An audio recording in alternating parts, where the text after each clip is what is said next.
She crashed through the doors of Manhattan's most exclusive criminal hideout with blood on her knees and three loan sharks at her back. And that's when Penelope Vaughn locked eyes with the one man in New York no sane person ever wanted to meet. Roman Vescari, the ice-cold king of the underworld, who looked at her trembling, rain-soaked body and made a decision that would drag them both straight into hell. He claimed her as his wife right there in front of everyone, buying her debt and her future in the same breath. And Penelope had exactly 3 seconds to decide if she'd rather die in that alley or survive as the mob boss's bride. If you want to see how an invisible woman becomes a queen in the heart of darkness, stay with me until the very end of this story. Hit that like button and drop a comment with your city so I can see how far this wild ride travels. Now let's begin. The rain came down like punishment. Penelope Vaughn's lungs burned as she sprinted through the warehouse district of Lower Manhattan, her cheap sneakers slapping against flooded pavement while thunder cracked overhead like gunshots. Water soaked through her oversized cardigan, the same shapeless gray thing she wore to hide her curves, to disappear, to apologize for taking up space in a world that never let her forget she didn't fit the mold. 28 years old and she was still running from something. Tonight it just happened to be 3 men who wanted to break her fingers. Her phone buzzed again in her pocket. Another blocked number, another threat. She didn't need to read it. They'd been calling for weeks, ever since Mason disappeared and left her holding a $250,000 debt she never knew existed. Mason Hale, her fiancé. The man who'd promised her forever 3 weeks before their wedding and then vanished like smoke, taking her identity, her savings, and apparently every shred of decency with him. The men behind her weren't cops. They were collectors. And the people they worked for didn't accept payment plans. Penelope's foot caught on broken concrete and she stumbled, barely catching herself against a rusted dumpster. Her palms scraped metal. Blood mixed with rain. She forced herself forward, throat closing with panic because she could hear them now, boots pounding closer, voices shouting in Spanish, the metallic click of something that might have been a gun. She'd tried calling the police twice. They'd hung up both times, because the debt wasn't owed to a bank or a credit card company. It was owed to the Carrera Syndicate. And in this part of the city, that meant she was already dead. Penelope rounded a corner and slammed into a fence, chain link, topped with barbed wire, blocking the alley dead ahead. Her heart hammered against her ribs.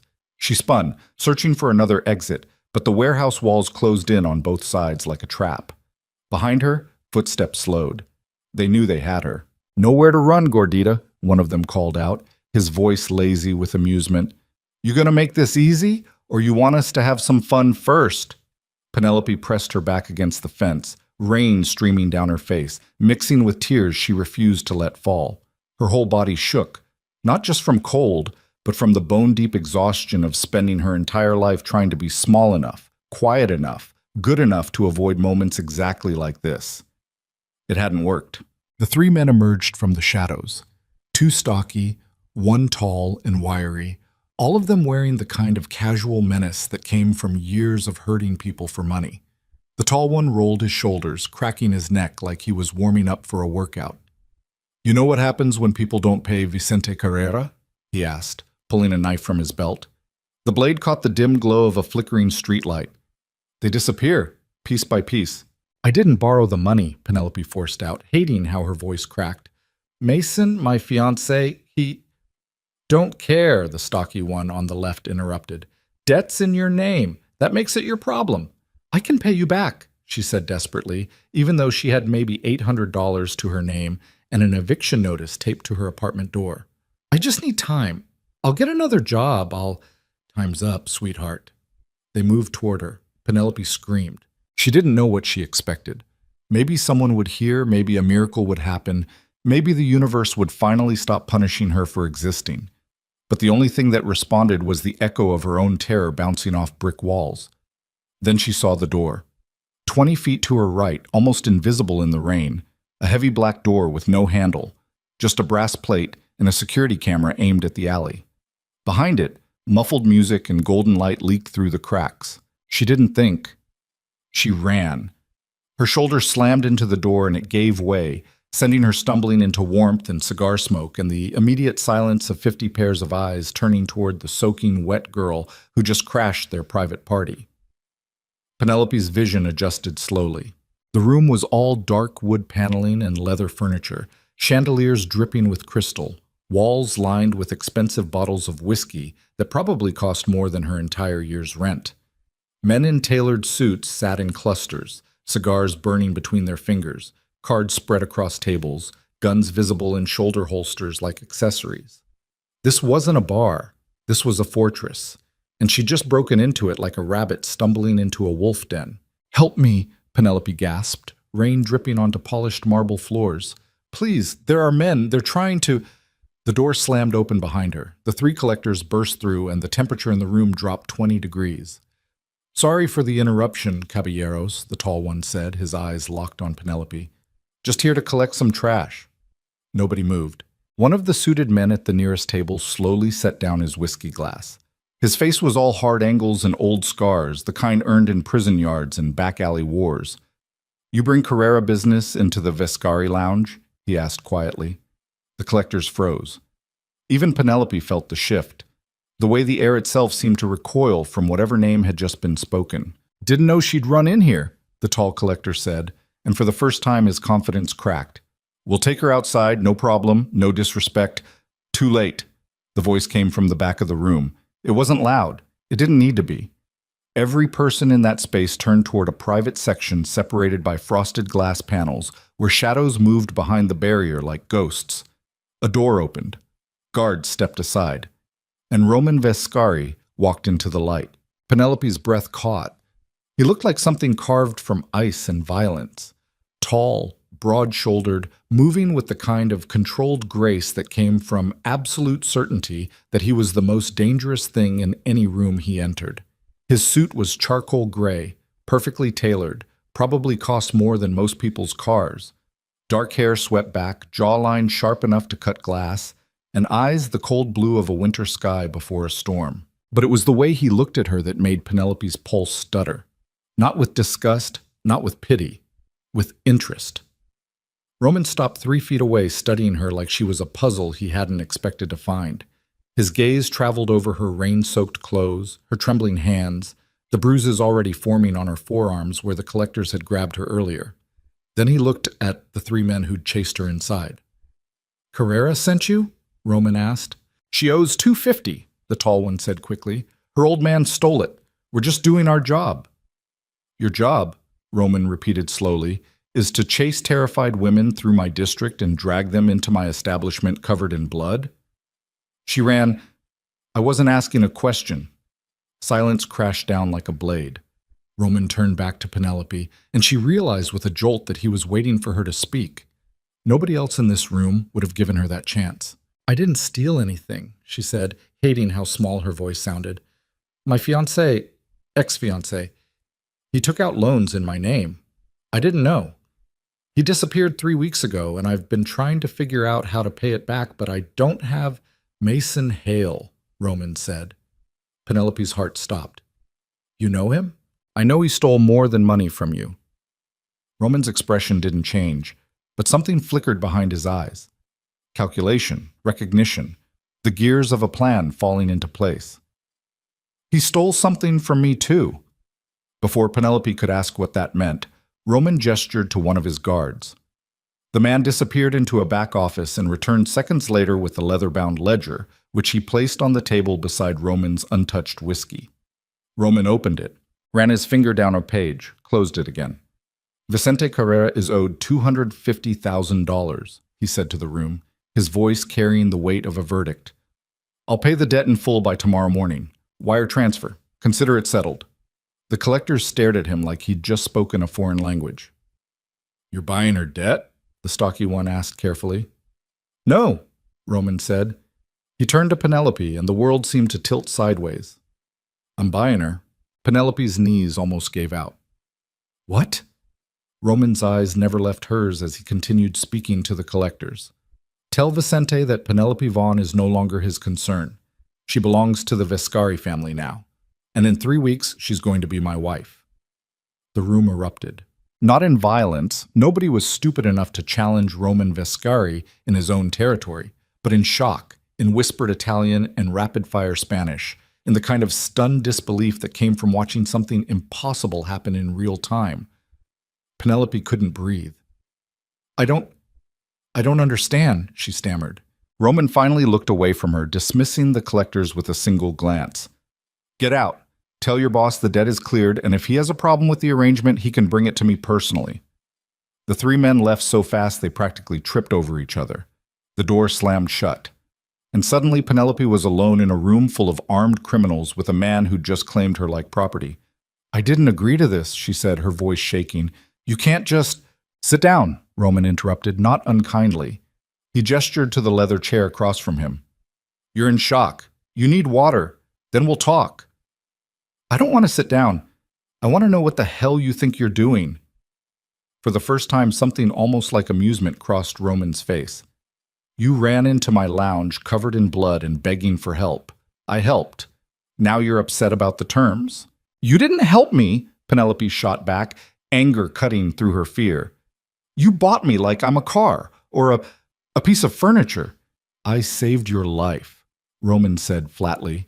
Carrera's men would have broken every bone in your hands and left you bleeding in that alley as a warning to anyone else who thinks they can run from their debts. Instead, you're standing here dry and safe with a marriage proposal from the most powerful family in New York. So yes, I helped. Penelope wanted to scream. She wanted to run, but she couldn't because he was right. She had nowhere else to go.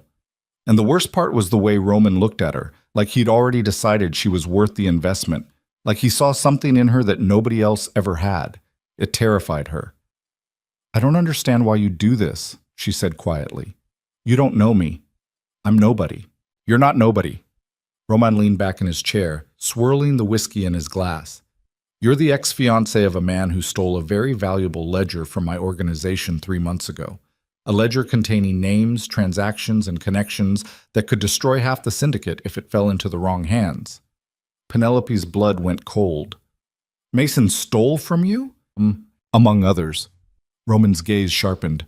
He's been running ever since, staying off the grid, impossible to trace. But now that you're about to become my wife, I suspect he'll resurface very quickly. You're using me as bait, Penelope whispered. I'm offering you a deal, Roman corrected. You marry me, play the role of my wife for 1 year, and help me recover what your ex-fiancé stole. In exchange, I'll pay off your debt, give you security, and at the end of 12 months, you'll walk away with $5 million and your freedom. Penelope stared at him. $5 million. Freedom. A year of her life in exchange for never having to be afraid again. It sounded too good to be true, which meant it probably was. And if I say no, she asked. Roman's expression didn't change. Then I'll still pay your debt, because I don't let Carrera's people terrorize women in my territory. But you'll leave here tonight with nothing, and when Mason eventually resurfaces looking for you, you'll face him alone, without protection, without leverage, without anything except the memory of the man who destroyed your life and got away with it. The words hit like a fist to the stomach. Because Roman was right. Mason had stolen everything from her, her money, her future, her ability to trust anyone ever again. And he'd done it without a single consequence. And here was a man offering her the chance to take something back. Even if it meant stepping into a world she didn't understand. Even if it meant marrying a monster. Penelope looked around the room, at the guards standing silent along the walls, at the wealth dripping from every surface, at the brutal elegance of a life built on violence and control. Then she looked at Roman Vescari, the man who'd saved her and threatened her in the same breath. 1 year, she said. 1 year, Roman confirmed, and then I'm free. Completely. Penelope took a breath that felt like stepping off a cliff. Okay? Roman smiled, not warmly, but with satisfaction, like he'd just won a negotiation he'd been planning for months. He stood, pulled a phone from his jacket, and made a call that lasted exactly 10 seconds. My attorney will have the contract ready by morning, he said. Tonight you'll stay in one of my properties under guard. Tomorrow, we'll make the engagement official. Just like that?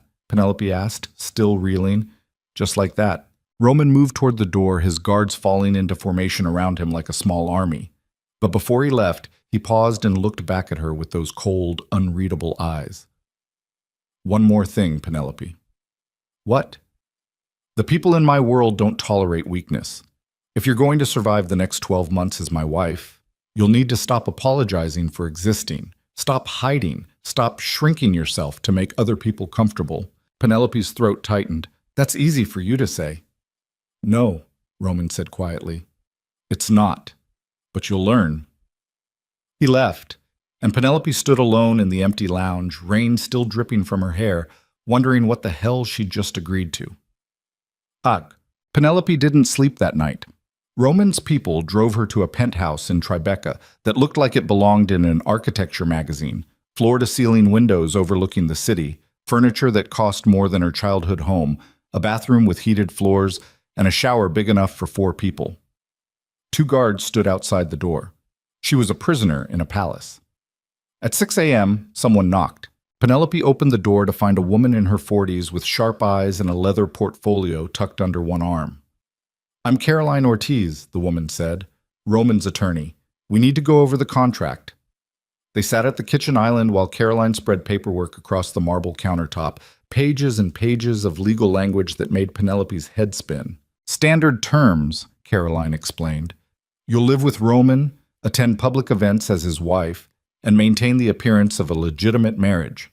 In exchange, all your debts are cleared, you'll receive a monthly allowance of $50,000, and at the end of 1 year you'll receive a lump sum of $5 million. Penelope's hand shook as she held the pen. What if I want to leave early? You forfeit the payout and the allowance, but the debt clearance stands. Roman doesn't go back on his word. Caroline paused. He also doesn't tolerate betrayal. If you try to run, or if you compromise his organization in any way, the contract becomes void and you're on your own. What about... Penelope hesitated. What about the marriage itself? Caroline's expression softened slightly. Roman's not a monster. He won't force you into anything you're not comfortable with. The physical aspect of the relationship is entirely up to you. That should have been reassuring. It wasn't.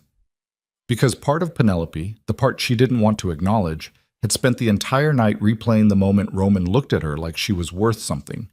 She signed the contract. By noon, the news had spread through the criminal underworld like wildfire. Roman Vescari, the most feared man in New York, was getting married to a nobody baker from Queens. The reaction was immediate and brutal. Penelope met Roman again that evening at a private dinner in his penthouse overlooking Central Park. The space was massive.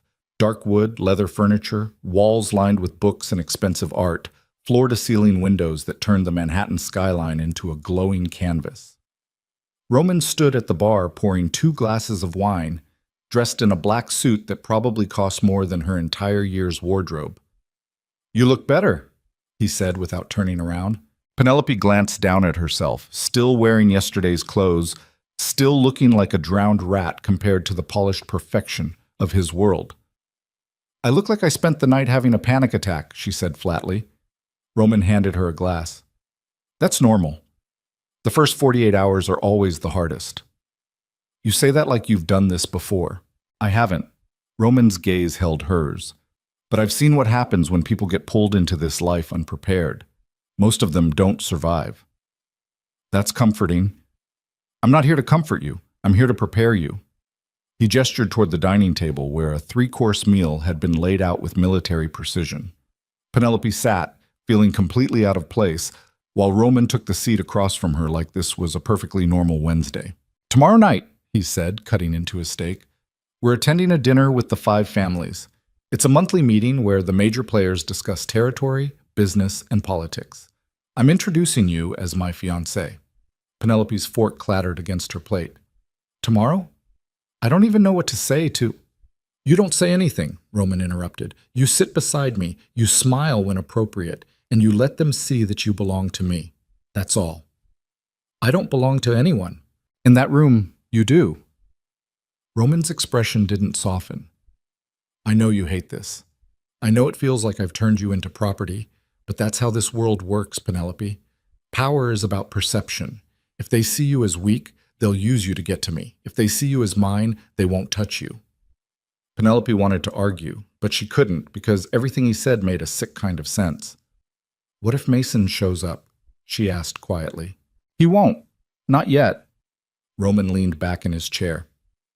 He's smart enough to wait until he thinks the situation is stabilized, until he thinks you're comfortable. That's when he'll make contact. And when he does? You tell me immediately, Roman said, and we finish this. Penelope stared at him across the table. This cold, brutal man who'd bought her freedom and trapped her in a gilded cage all at once. Why are you really doing this? She asked. It's not just about the ledger. For the first time, something unreadable crossed Roman's face. The 5 families don't trust unmarried men in leadership, he said finally. They think we're unstable, unpredictable.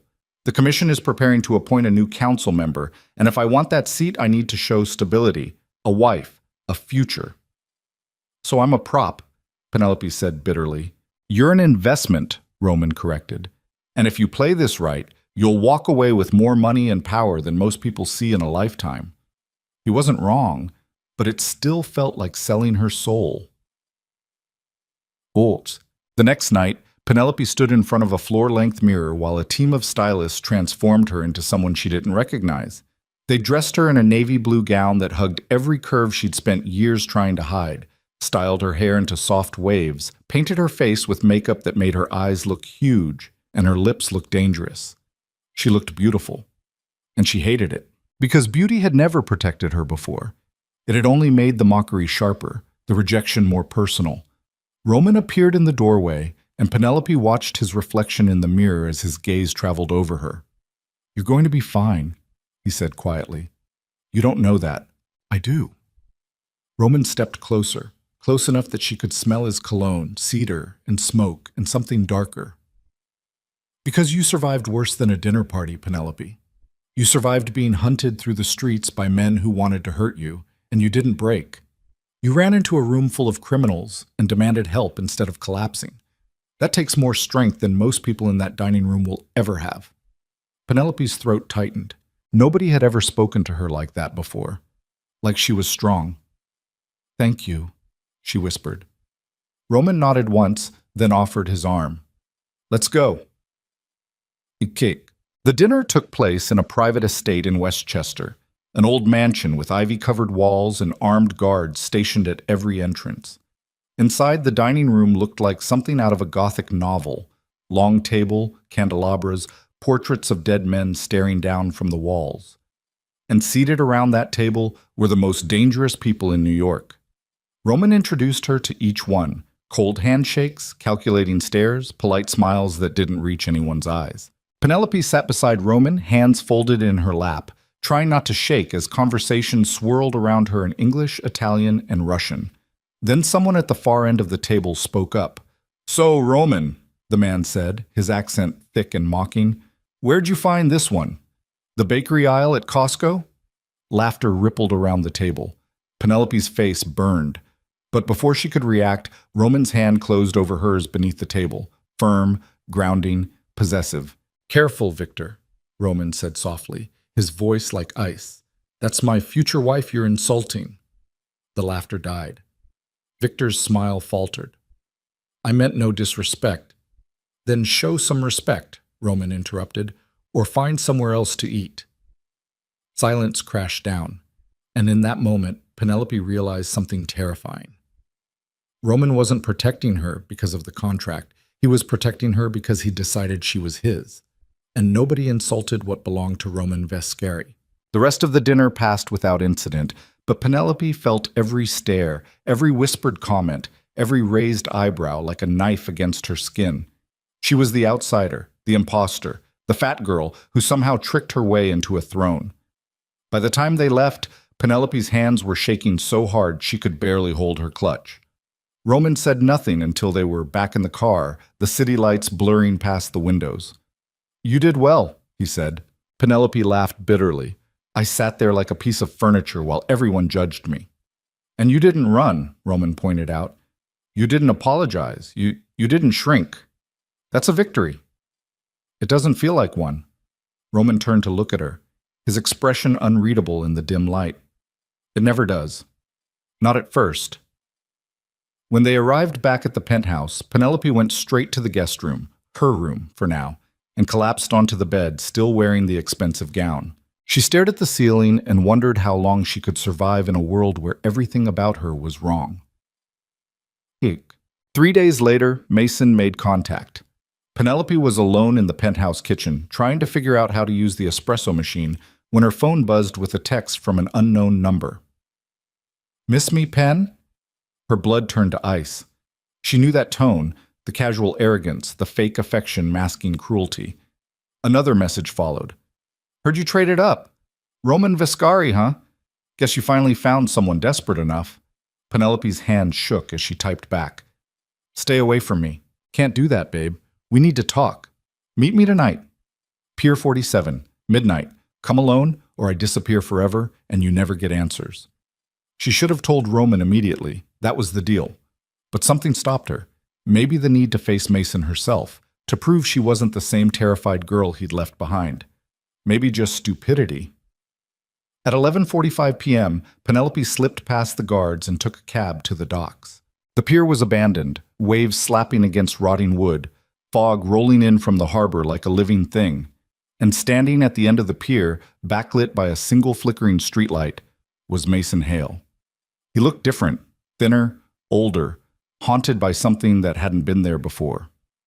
"Hey, Pen," he said when she stopped 10 feet away. "You look good.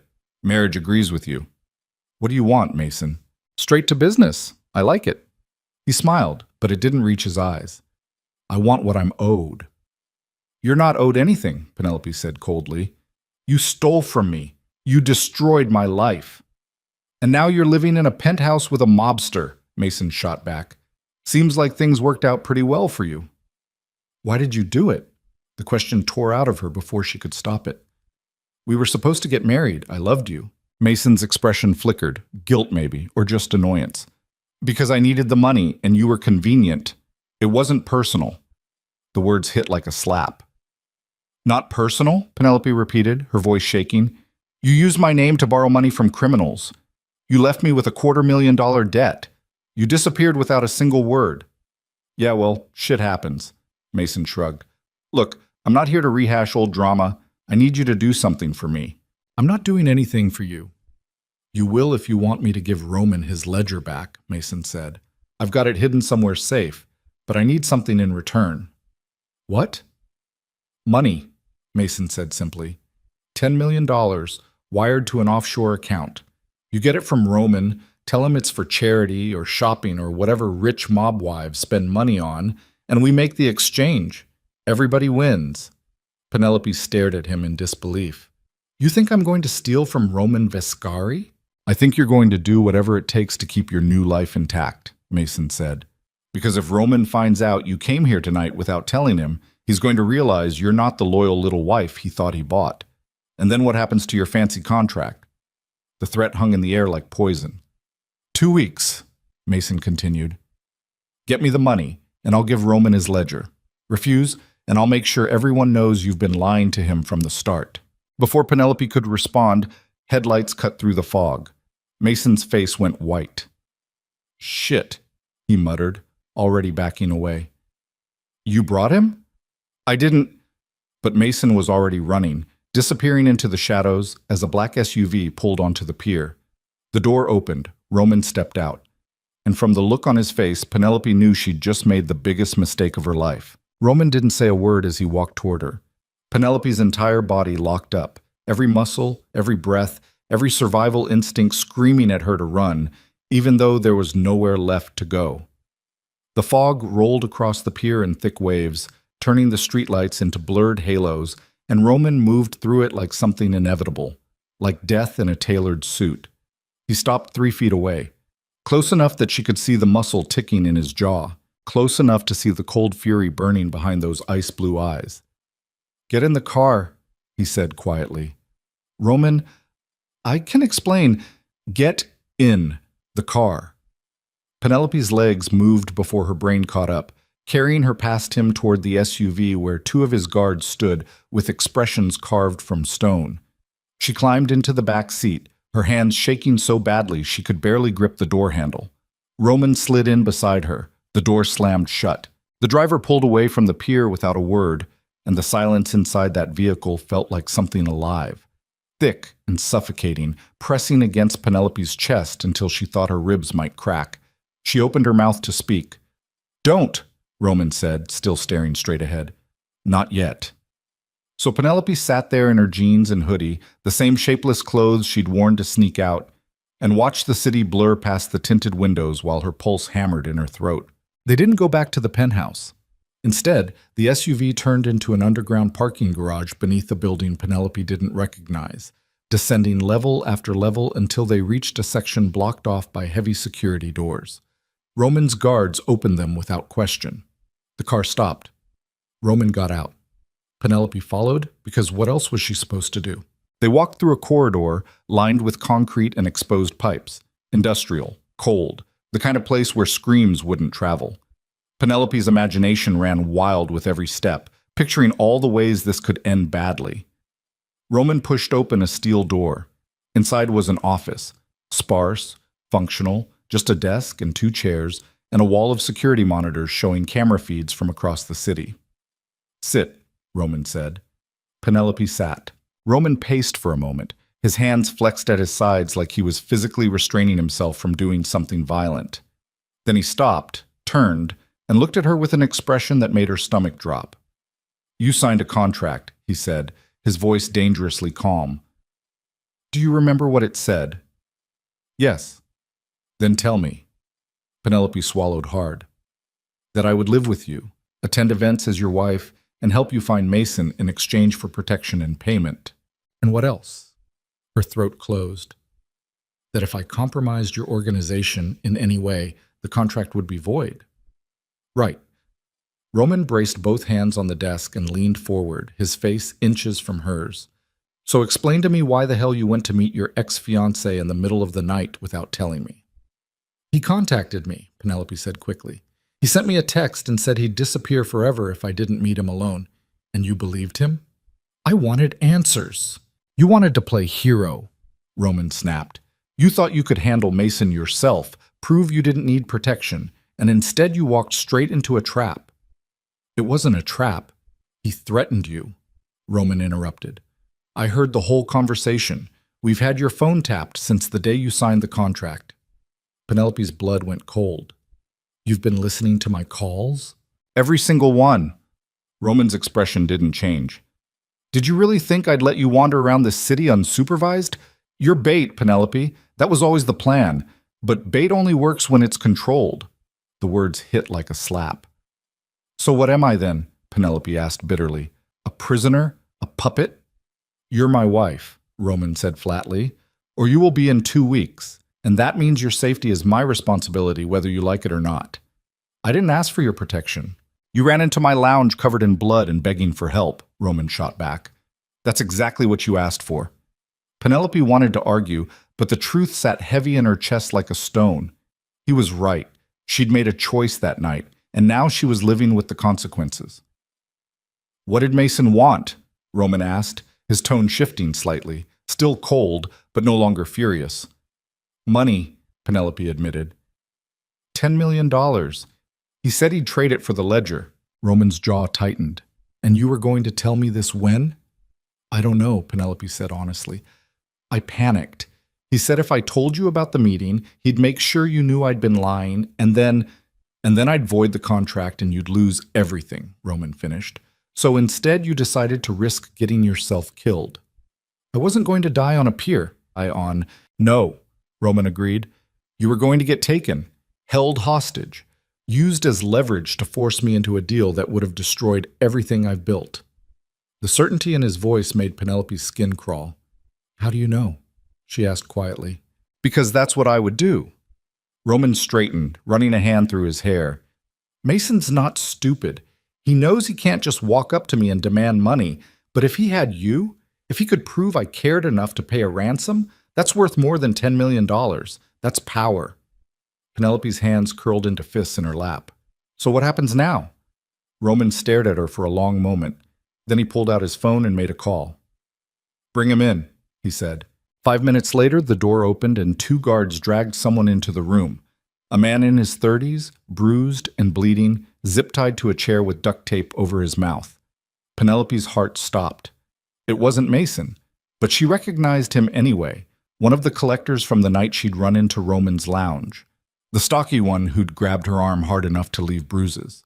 Roman walked over to him slowly, hands in his pockets, looking almost bored. "This is Luis Hernandez," Roman said.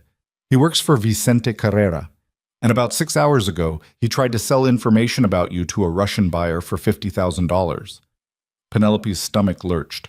Roman ripped the duct tape off Luis's mouth. The man gasped, blood dripping from his split lip. I swear, I didn't tell them anything." "You told them where she was staying," Roman interrupted. "You told them her schedule. You told them she was worth taking." "They were going to kill me if I didn't." Roman punched him. The impact echoed through the room like a gunshot. Luis's head snapped back, blood spraying across the concrete floor, and Penelope flinched so hard she nearly fell out of her chair. "Roman, stop!"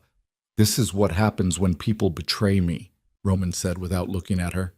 "This is the world you're living in now, Penelope. Not contracts and dinner parties. Blood and consequences." He grabbed Luis by the hair and forced him to look at Penelope. "Apologize to her," Roman said quietly. Luis's eyes went wide with terror. "I'm sorry. I'm so sorry." "Not to me," Roman corrected. "To her." Luis turned his head as much as he could, tears streaming down his face. "I'm sorry, Miss Vaughn. I'm sorry." Penelope couldn't breathe, couldn't move, couldn't do anything except watch as Roman let go and stepped back. "Get him out of here," Roman told his guards. "And make sure Carrera knows what happens to people who put my family at risk." The guards dragged Luis away, his muffled screams fading as the door slammed shut. Roman turned back to Penelope. "You wanted to know what you are to me?" he asked. "You're mine. That means nobody touches you, nobody threatens you, and nobody uses you without paying a price. Do you understand?" Penelope nodded numbly. "Say it." "I understand." "Good." Roman walked to the door, then paused. "We're moving you tonight, different location, better security, and from now on, you don't leave without 2 guards. No exceptions." "What about Mason?" "Mason's going to contact you again," Roman said. "And when he does, you're going to tell me immediately. No more secrets, no more playing hero. If you want to survive this, Penelope, you need to trust me." He left, and Penelope sat alone in that cold concrete room, staring at the blood on the floor, wondering what the hell she'd gotten herself into. The new location was a brownstone in Brooklyn. Quiet street, wealthy neighborhood, the kind of place where nobody asked questions. Penelope moved through the next 3 days like a ghost. Roman didn't speak to her except to give instructions, where to be, what to wear, who to avoid. He was colder than he'd been before, keeping his distance like she was something contaminated. And maybe she was. On the 4th morning, Penelope woke up to find a package waiting outside her bedroom door. No note, just a black box tied with silk ribbon. Inside was a dress, deep emerald green, floor length, the kind of gown that probably cost more than her childhood home. There was also a jewelry box containing diamond earrings and a matching necklace that looked like it belonged in a museum. She knew what it meant. Tonight was the gala. The one Roman had warned her about weeks ago. The annual event where the 5 families gathered to show off their power, their wealth, and their alliances. Penelope was about to be introduced to the entire underworld as Roman Vescari's future wife, and she had no idea how to survive it. Uncheck. The stylists arrived at noon. They worked on her for hours, hair, makeup, nails, every inch of her body scrutinized and perfected until she looked like someone else entirely. Someone polished. Someone who belonged. When Penelope finally saw herself in the mirror, she barely recognized the woman staring back. The dress hugged her curves in a way that made her feel exposed and powerful all at once. Her hair fell in soft waves over bare shoulders. The diamonds caught the light like tiny stars. She looked beautiful, and it terrified her. Because beauty had always been a weapon used against her, proof that she was trying too hard, that she didn't deserve nice things, that she should stay hidden where people like her belonged. But tonight, she couldn't hide. Roman knocked on the door at exactly 6 o'clock. When Penelope opened it, she watched his expression shift, just for a second, just a flicker of something that might have been appreciation or possession or hunger. Then it was gone. "You look perfect," he said simply. "I feel like a fraud." "Then fake it," Roman replied. "That's what everyone else does." He offered his arm. Penelope took it, and they walked downstairs to where a convoy of black SUVs waited to take them to the Plaza Hotel. Met. The gala was everything Penelope had feared, and worse. The ballroom looked like something out of a fairy tale. Crystal chandeliers, marble floors, walls draped in gold fabric that shimmered under the lights. Hundreds of people in designer gowns and custom tuxedos filled the space, their laughter echoing off vaulted ceilings. And every single one of them turned to stare when Roman and Penelope walked in. The whispers started immediately. That's her? I heard she's a baker from Queens. Is she? How much do you think he paid Pussy? She's bigger than I expected. Penelope's hands curled into fists at her sides, nails digging into her palms hard enough to leave marks. Her entire body wanted to shrink, to disappear, to run back to the car and never come back. But Roman's hand settled against the small of her back, warm, solid, possessive. Keep your head up, he murmured in her ear. You're a queen walking into her kingdom. Act like it. So Penelope lifted her chin and walked beside Roman through the crowd, ignoring every stare, every whispered comment, every raised eyebrow. They made their way to the center of the room where the heads of the 5 families stood in a loose circle, each surrounded by their own entourage. Roman introduced her one by one. Giovanni Moretti, old Italian money, sharp eyes, the kind of man who looked like he'd seen every betrayal humanity had to offer and survived them all. Alexei Volkov, Russian, built like a tank, tattoos visible on his knuckles even through the expensive suit. Vicente Carrera, the man who'd sent collectors after her, now smiling like they were old friends. Dante Ricci, younger than the others, arrogant, looking at Penelope like she was something he might buy if the price was right. And finally Marcus Chen, quiet, observant, his expression unreadable. Gentlemen, Roman said, his voice carrying the weight of authority, I'd like you to meet my fiancée, Penelope Vaughn. The silence that followed felt like a test. Then Giovanni Moretti stepped forward and took Penelope's hand, pressing a kiss to her knuckles that felt more like a threat than a greeting. Welcome to the family, Cara, he said. I hope you know what you're getting into. I'm learning, Penelope replied, keeping her voice steady. Moretti smiled. Good. The last woman who tried to marry into this world didn't last 6 months. Roman's expression went ice cold. Careful, Giovanni. That sounds like a threat.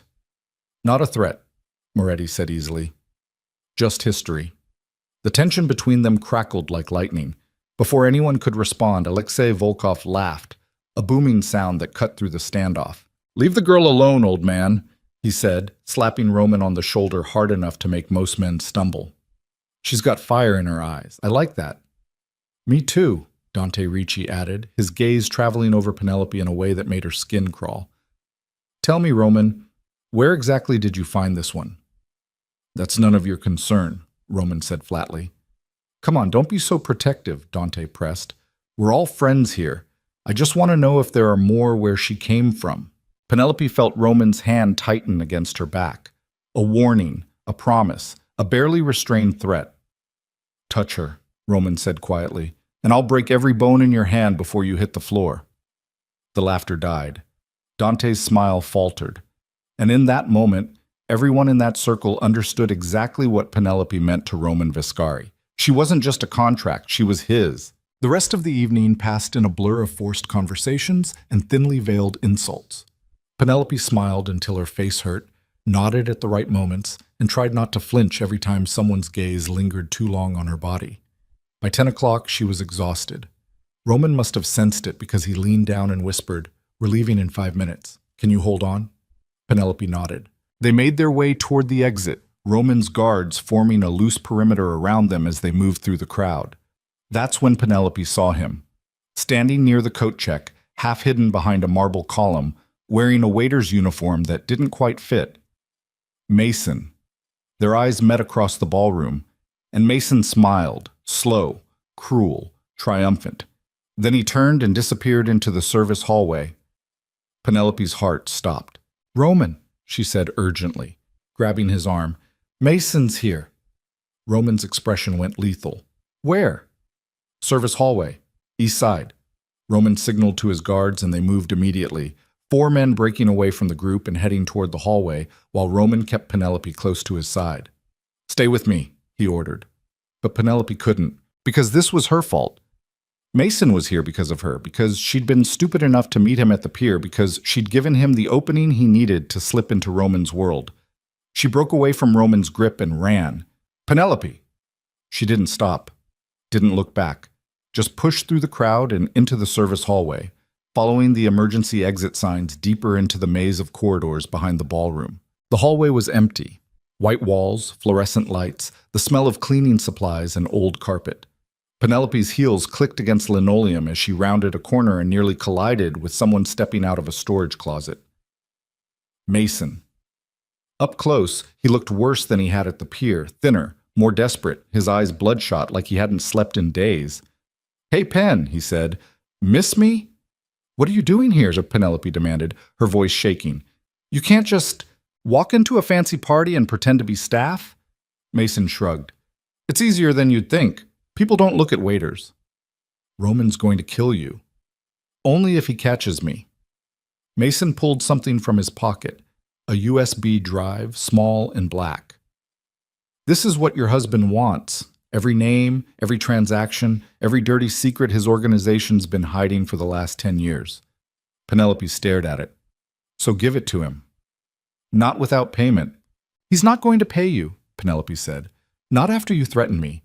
Not after you—" "I didn't threaten you," Mason interrupted. "I made you an offer, and now I'm making another one."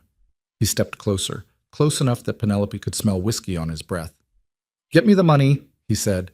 $10 million, wired to an offshore account by the end of the week. Do that, and I'll give Roman his ledger and disappear forever. And if I don't, Mason's smile turned ugly, then I'll make sure everyone knows the truth about how Roman Viscari's perfect wife used to be a fat, pathetic girl who let herself get used and discarded like trash. The words hit like a physical blow. Penelope's vision blurred, not from tears, from rage. "I'm not that girl anymore," she said quietly. "Yeah?" Mason laughed. "Then who are you? Roman's whore? His trophy? You think any of this is real, Pen? You think he actually cares about you? More than you ever did." "That's not saying much." Mason reached out like he was going to touch her face, and Penelope stepped back instinctively. "Look at you. Playing dress-up in designer clothes, pretending you're something you're not. But I know the truth. You're still the same insecure little girl who begged me to love her. And you're still the same coward who ran away the second things got hard," Penelope shot back. "You stole from me. You destroyed my life. And now you think I'm going to help you?" Mason's expression darkened. "I think you're going to do whatever it takes to keep your shiny new life intact. Because if Roman finds out you came to see me at the pier, if he finds out you've been keeping secrets, he already knows." Mason froze. "What?" "He's been listening to every phone call I've made since the day I signed the contract," Penelope said, and it felt good to watch the color drain from Mason's face. "He heard everything you said, every threat, every demand, and he's been waiting for you to make a mistake." Mason's hand went to his pocket, pulled out a revolver, and pointed it directly at Penelope's stomach. "Then I guess we're done playing games," he said. Penelope's entire body went cold. She'd seen guns before. Roman's guards carried them like accessories, visible reminders of the violence that underpinned their world. But she'd never had one aimed at her, never felt the absolute certainty that the next few seconds would decide whether she lived or died. "Mason," she said carefully, raising her hands, "put the gun down." "Why should I?" Mason's voice cracked. "You ruined everything. I had a plan. I was going to take the money and disappear, start over somewhere new. But you had to go and marry a fucking mob boss." "You left me with a $250,000 debt," Penelope reminded him. "You used my name to steal from criminals. What did you think was going to happen?" "I thought you'd be too scared to do anything about it," Mason admitted. "I thought you'd just disappear, like you always do." The truth of it sat heavy in the air between them. Because he was right. The old Penelope would have hidden, would have taken the blame, would have spent the rest of her life apologizing for existing. But that girl was gone. "You don't know me anymore," Penelope said quietly. "I know you're not going to let me walk out of here," Mason replied. "So we're at an impasse." Behind him, the hallway door opened.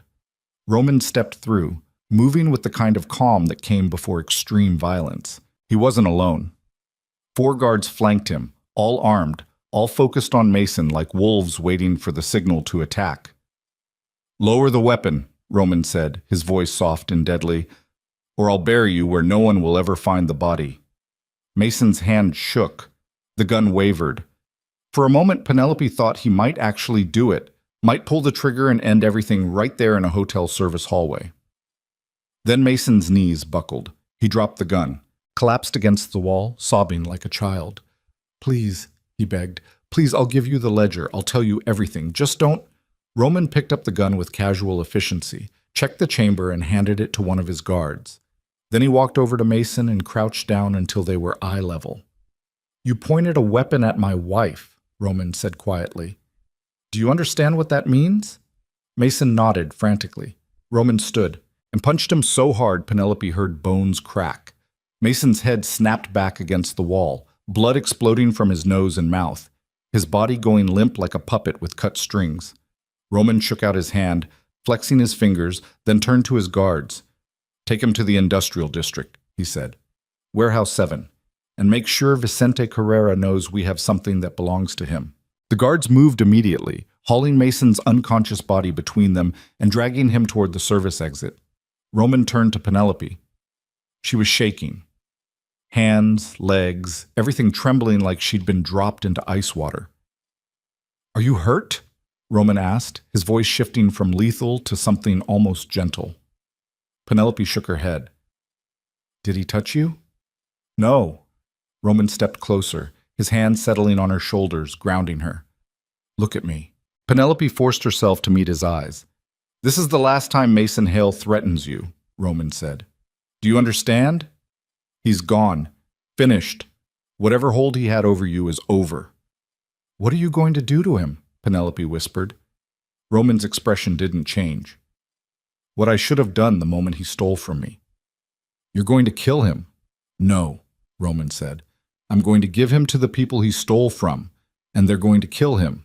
Slowly." Penelope should have felt horrified, should have argued, should have done something to stop it, but all she felt was relief. Because Mason was the ghost that had haunted every corner of her life, the voice in her head telling her she wasn't good enough, wasn't pretty enough, wasn't worth loving. And now he was gone. Roman's hands moved from her shoulders to her face, his thumbs brushing away tears she hadn't realized were falling. "You ran after him," he said, "even after everything I told you, even knowing how dangerous it was." "I had to." "You could have died," Roman interrupted, his voice rough. "If I'd been 30 seconds slower, if my guards hadn't been watching the exits, Mason would have taken you hostage, and I never would have seen you again." "But I'm fine," Penelope said. "I'm right here." "You're mine," Roman said fiercely, "and I don't lose what's mine, ever."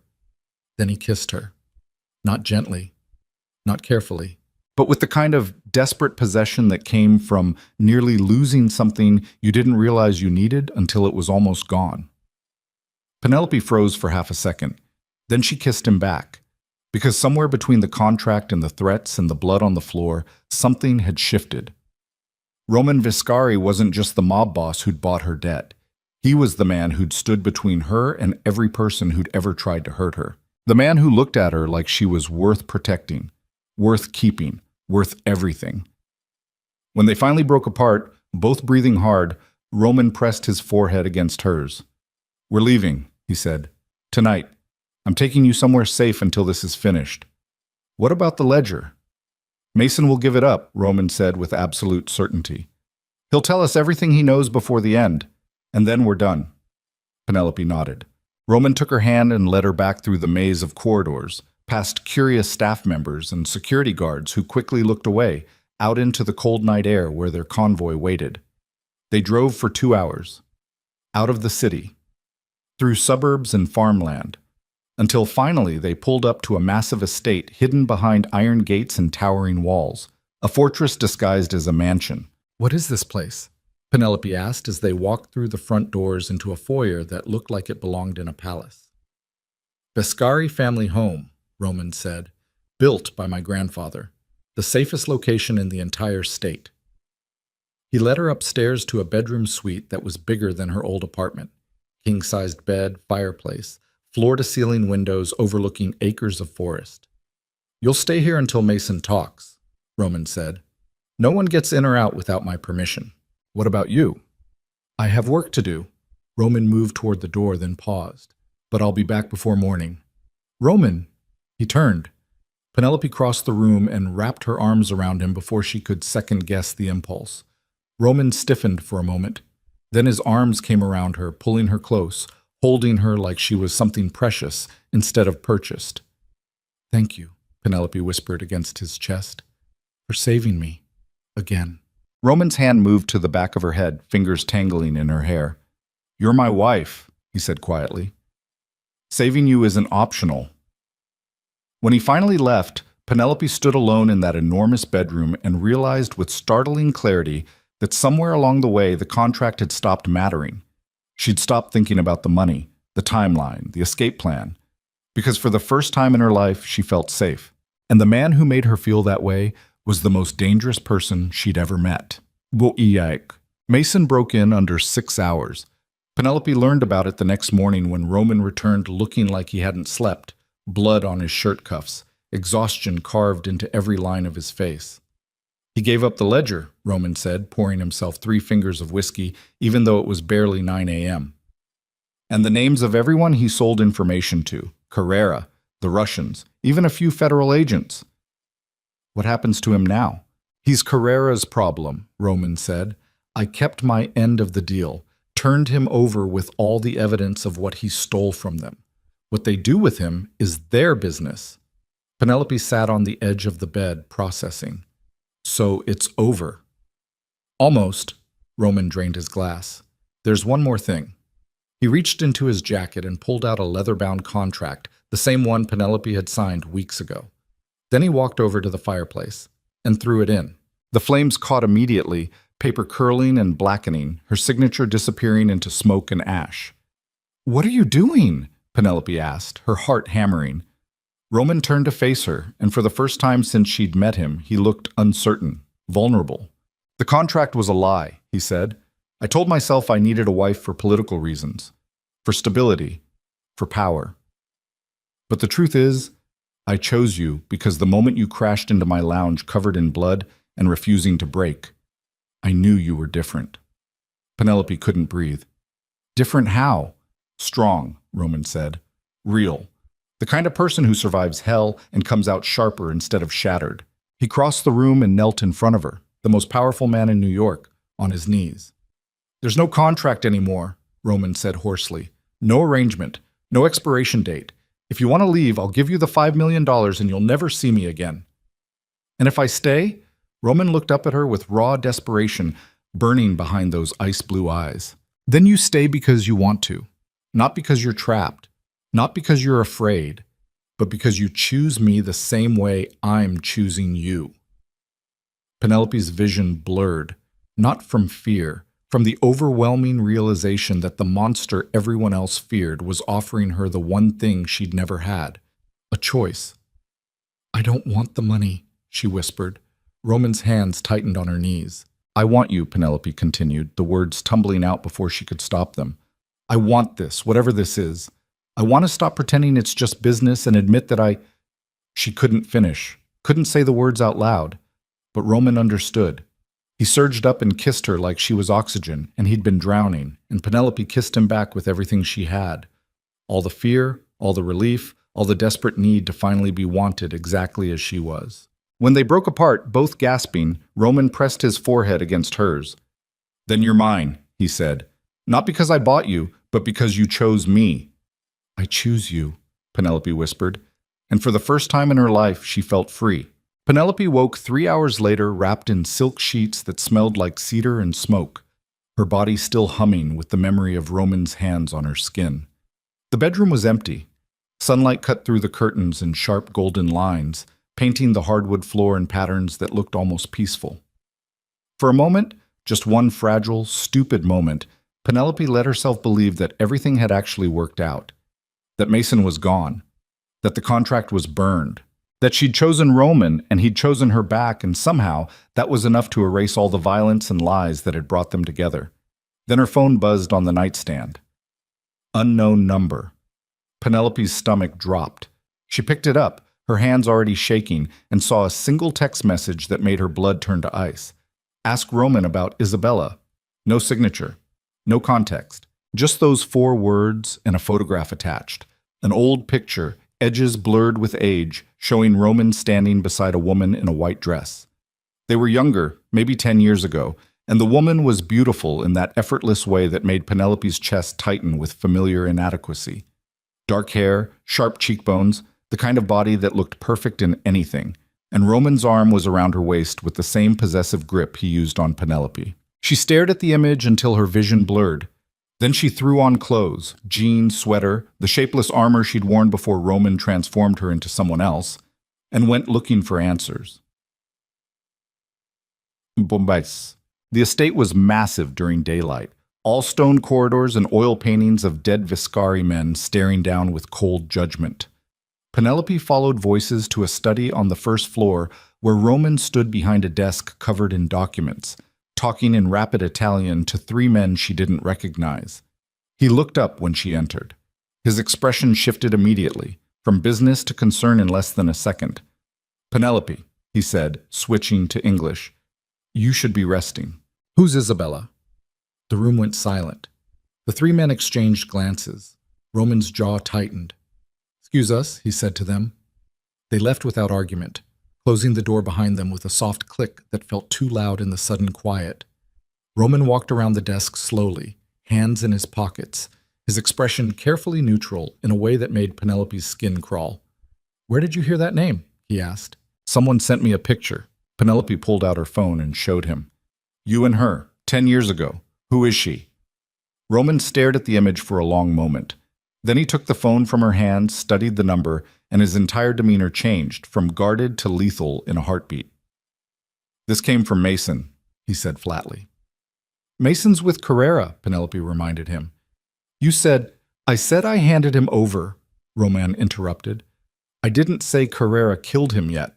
The implication hung heavy in the air. "So he's still alive," Penelope said slowly. "And he sent me this. Why?"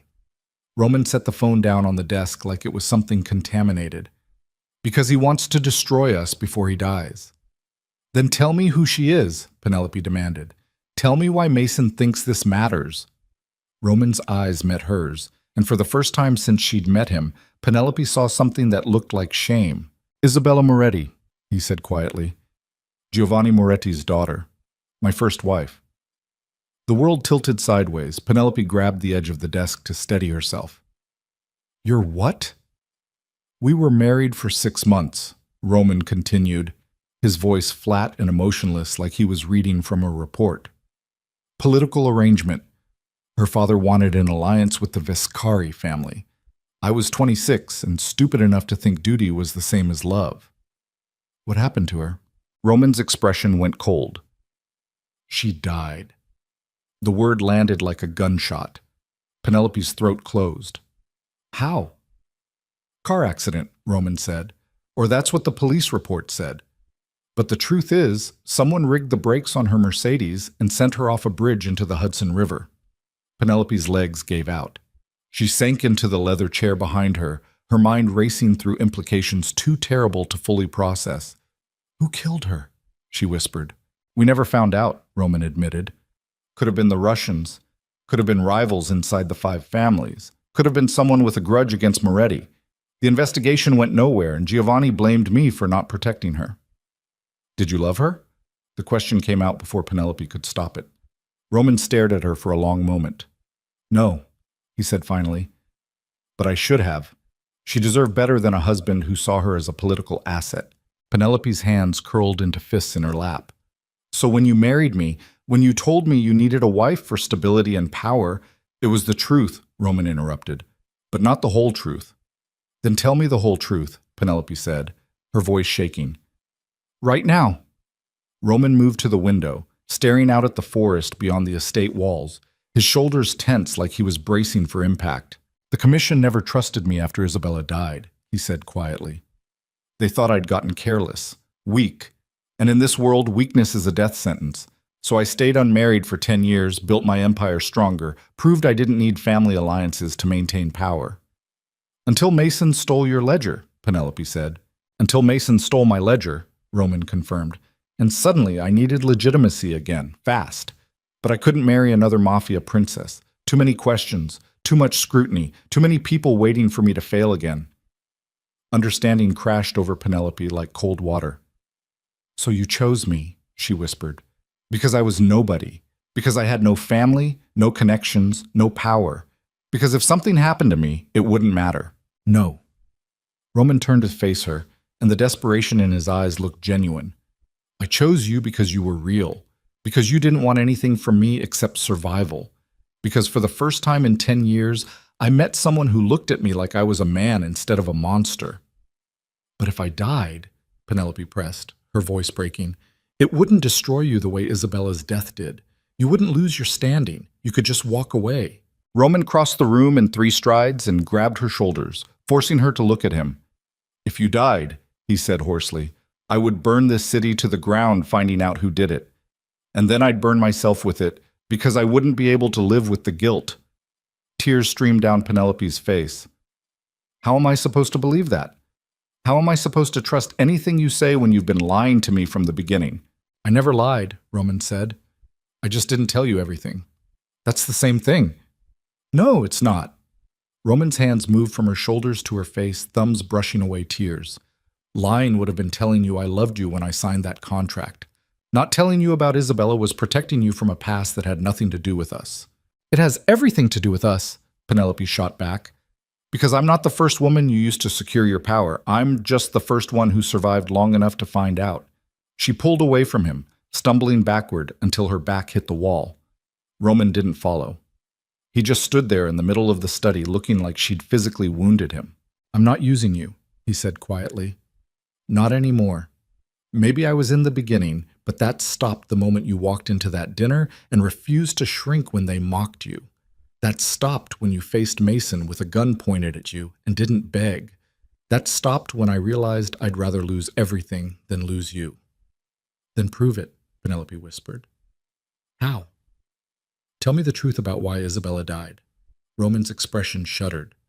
I already did. No, Penelope said. You told me what the police report said, but you're Roman Vescari. You don't accept official stories, so what really happened? The silence stretched between them like a chasm. Then Roman's phone rang. He glanced at the screen, and whatever he saw there made his entire body go rigid. I have to take this, he said. Roman, stay here, he ordered, already moving toward the door. Don't leave this room, don't answer your phone, and don't trust anyone until I get back. He left before Penelope could argue, and she was alone again with nothing but questions and the ghost of a dead woman who looked nothing like her. Bob.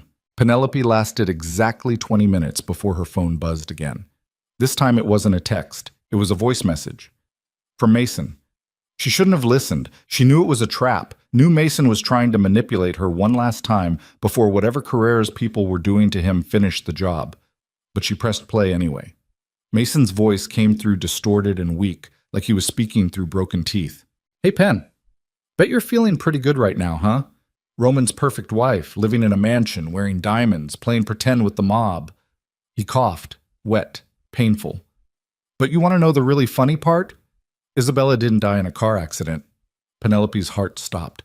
Roman killed her, Mason continued, pushed her car off that bridge himself because she found out too much about his operation. Giovanni Moretti knows it. The whole commission knows it. But they let it slide because Roman's too powerful to touch. Static crackled. And now you're next, Mason whispered. The moment you stop being useful, the moment you become a liability, he'll do the same thing to you, just like Isabella, just like every other person who's ever trusted Roman Vescari. The message ended. Penelope stood frozen in the middle of the study, her phone clutched in white-knuckled hands, Mason's words echoing through her skull like poison. It couldn't be true. It couldn't. Roman had saved her, protected her, chosen her. But a small, terrible voice in the back of her mind whispered, what if he's lying about everything? She needed proof, evidence that Mason was wrong, evidence that Roman was telling the truth. So Penelope did the one thing she'd been explicitly told not to do. She left the room. The estate had a library on the second floor, Floor-to-ceiling bookshelves, leather furniture, and a locked cabinet in the corner that Penelope broke into using a letter opener in sheer desperation. Inside were files, dozens of them, all marked with dates, names, and case numbers. Penelope pulled out the one labeled Isabella Moretti, 2016. Her hand shook as she opened it. Inside were police reports, autopsy photos, witness statements, and handwritten notes in Roman's sharp, angular script. Penelope read through all of it. The accident report said Isabella's Mercedes went off the Queensboro Bridge at 2:47 a.m. on March 15, 2016. Brake failure. No survivors. Body recovered 3 days later. But the witness statements didn't match. A dock worker reported seeing two vehicles on the bridge that night, Isabella's Mercedes and a black SUV that left the scene immediately after the crash. A traffic camera captured footage of the SUV following Isabella for 6 blocks before the bridge, and in Roman's handwritten notes, one line stood out. Vehicle registered to Vescari Security, LLC. Penelope's vision blurred. Roman's own company car had been following Isabella the night she died, which meant either someone inside his organization killed her or... You weren't supposed to see that. Penelope spun around. Roman stood in the doorway, his expression unreadable. Tell me it's not true, Penelope said, her voice breaking. Tell me you didn't... I didn't kill her, Roman said flatly. But I know who did. Then who? Roman stepped into the library and closed the door behind him. My brother. Penelope's knees buckled. She grabbed the desk for support. You have a brother? Had, Roman corrected. Luca Viscari.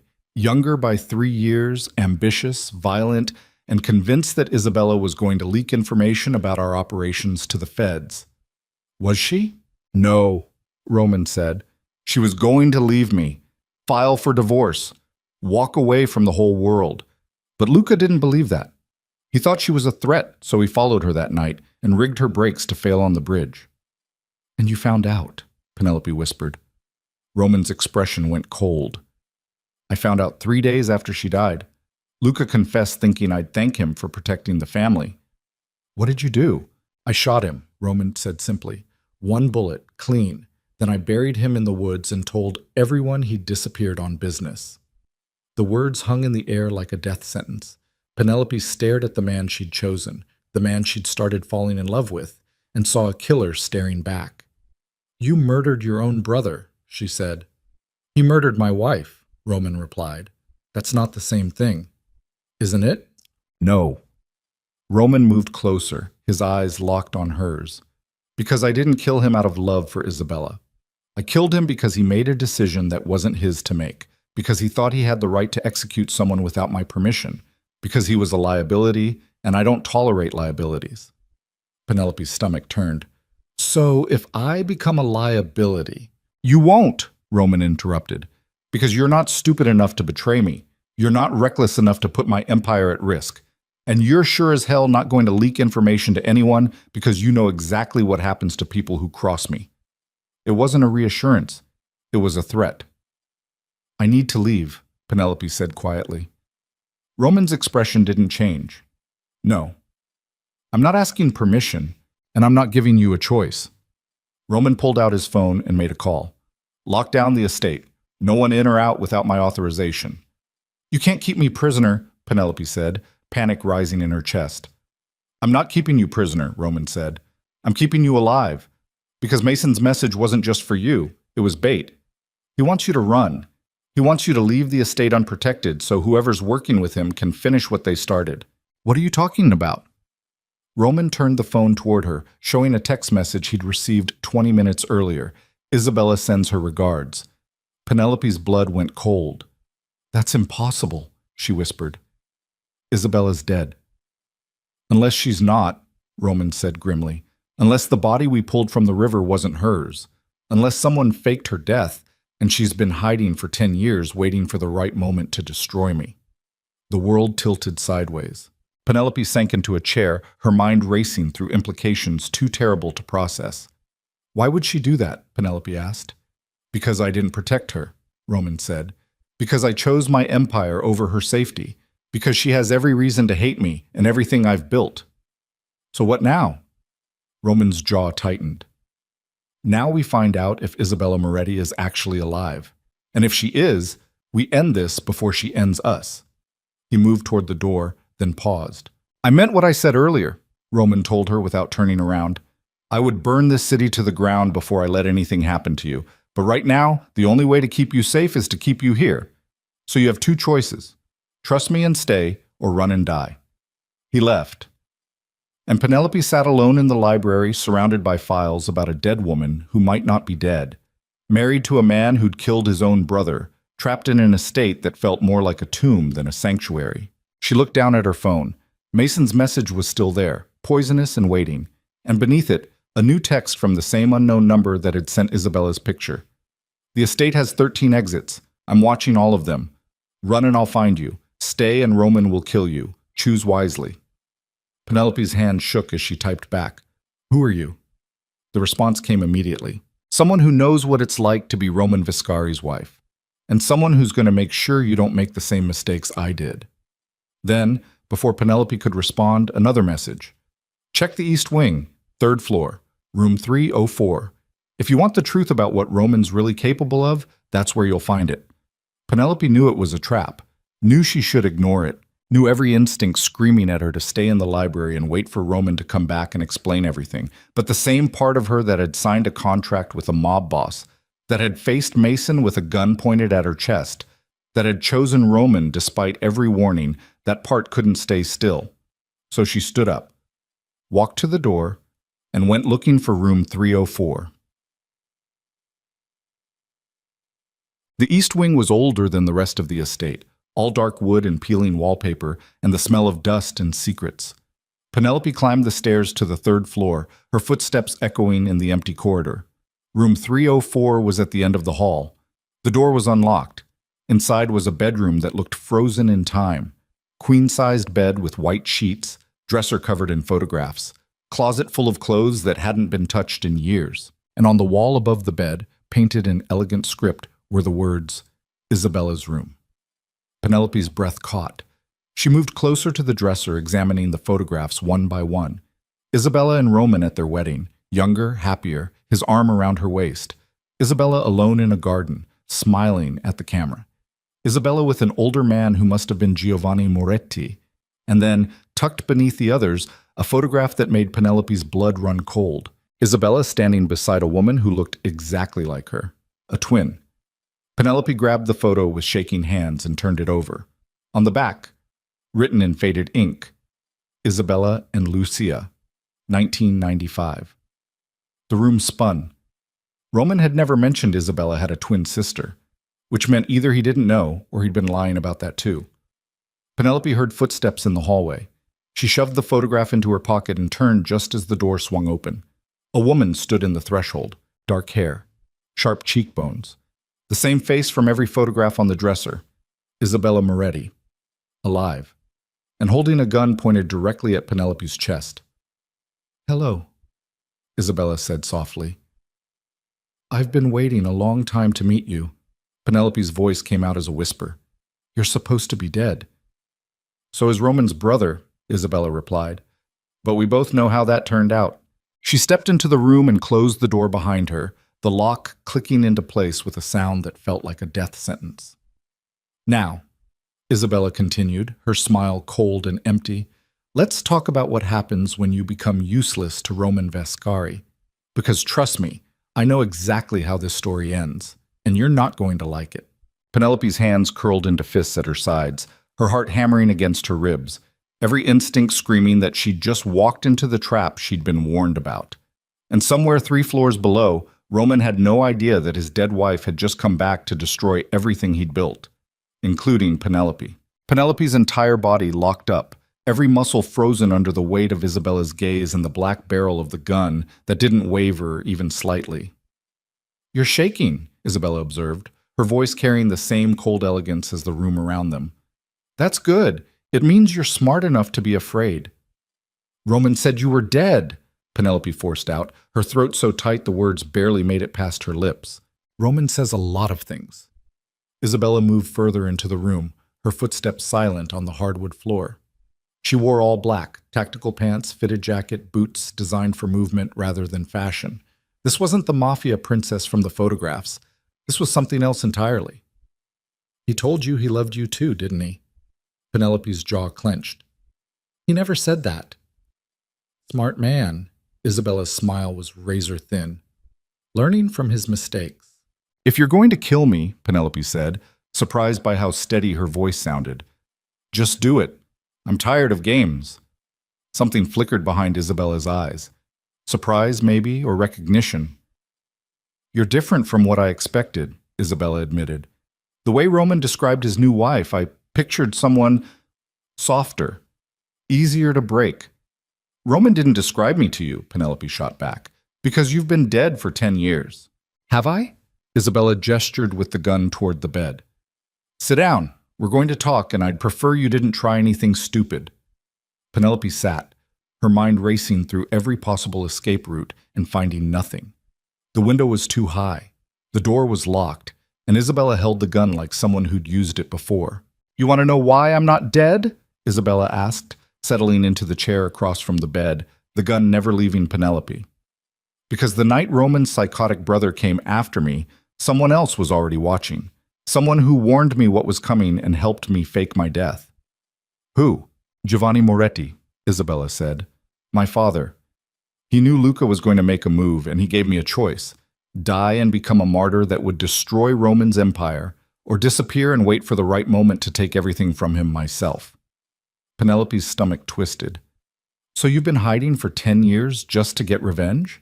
Not hiding, Isabella corrected. Preparing, building alliances, learning every weakness in Roman's operation, and waiting for him to give me the perfect opening. Me, Penelope whispered. You. Isabella leaned forward, elbows on her knees, the gun dangling casually from her right hand. The moment I heard Roman had gotten engaged again, I knew he'd made his first real mistake since killing his brother, because this time he chose someone who actually mattered to him. You don't know that, don't I? Isabella's eyes bored into her. Roman kept me locked in this estate like a prisoner. He barely spoke to me except at official functions. He treated our marriage like a business merger because that's all it was to him. But you?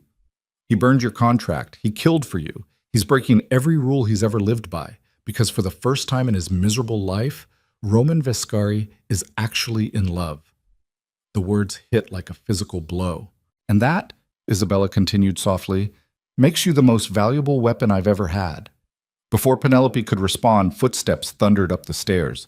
Isabella's expression didn't change, but the gun shifted slightly toward the door. Right on time, she murmured. The door exploded inward. Roman burst through with 3 armed guards behind him, his own weapon already drawn and aimed directly at Isabella's head. Put the gun down, he said, his voice lethal and empty. Isabella smiled. Hello, husband. Roman's finger tightened on the trigger. You have 3 seconds before I put a bullet through your skull. No, you won't, Isabella said calmly. Because the moment I die, 6 different packages of evidence get delivered to the FBI, the DEA, and every major news outlet in New York. Everything about your operation, every crime, every body, every dirty politician on your payroll. You're bluffing. Am I? Isabella stood slowly, still holding her gun, but pointed at the floor now. Test me, Roman. Pull that trigger and watch your empire collapse in 48 hours. The silence stretched like a wire about to snap. Penelope's heart hammered so hard she thought her ribs might crack. What do you want? Roman asked finally, his weapon still trained on Isabella. What I've always wanted, Isabella replied. Everything you have, your power, your territory, your seat on the commission. And most importantly, I want you to know what it feels like to lose the one thing you actually care about. Her gaze shifted to Penelope. Roman moved before anyone could blink, stepping between them, his body a shield, his gun never wavering. You don't touch her, he said quietly, and the promise of violence in those words made Penelope's blood run cold. I don't have to touch her, Isabella said. I just have to tell her the truth about what you did to the last woman who loved you. I never loved you, Roman said flatly, and you sure as hell never loved me. No, Isabella agreed, but your brother loved me. Did you know that? Luca was obsessed with me from the moment we met. He thought I was too good for you. He thought you didn't appreciate what you had. Roman's jaw tightened. Luca was a rabid dog who needed to be put down. Luca was trying to protect me, Isabella shot back. He found out I was pregnant and he thought you'd force me to terminate because a baby would make you look weak in front of the commission. The room went silent. Penelope's breath stopped. You were pregnant? Roman's voice came out strangled. 8 weeks, Isabella said, and I was going to tell you the night I drove off that bridge. But Luca got to me first.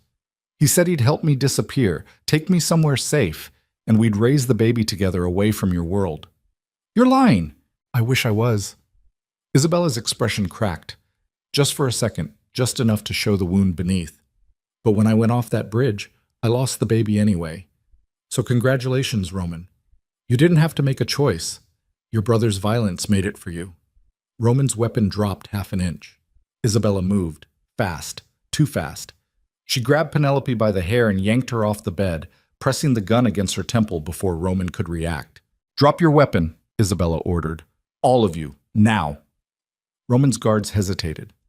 Do it, Roman said quietly, setting his gun on the floor. His men followed suit.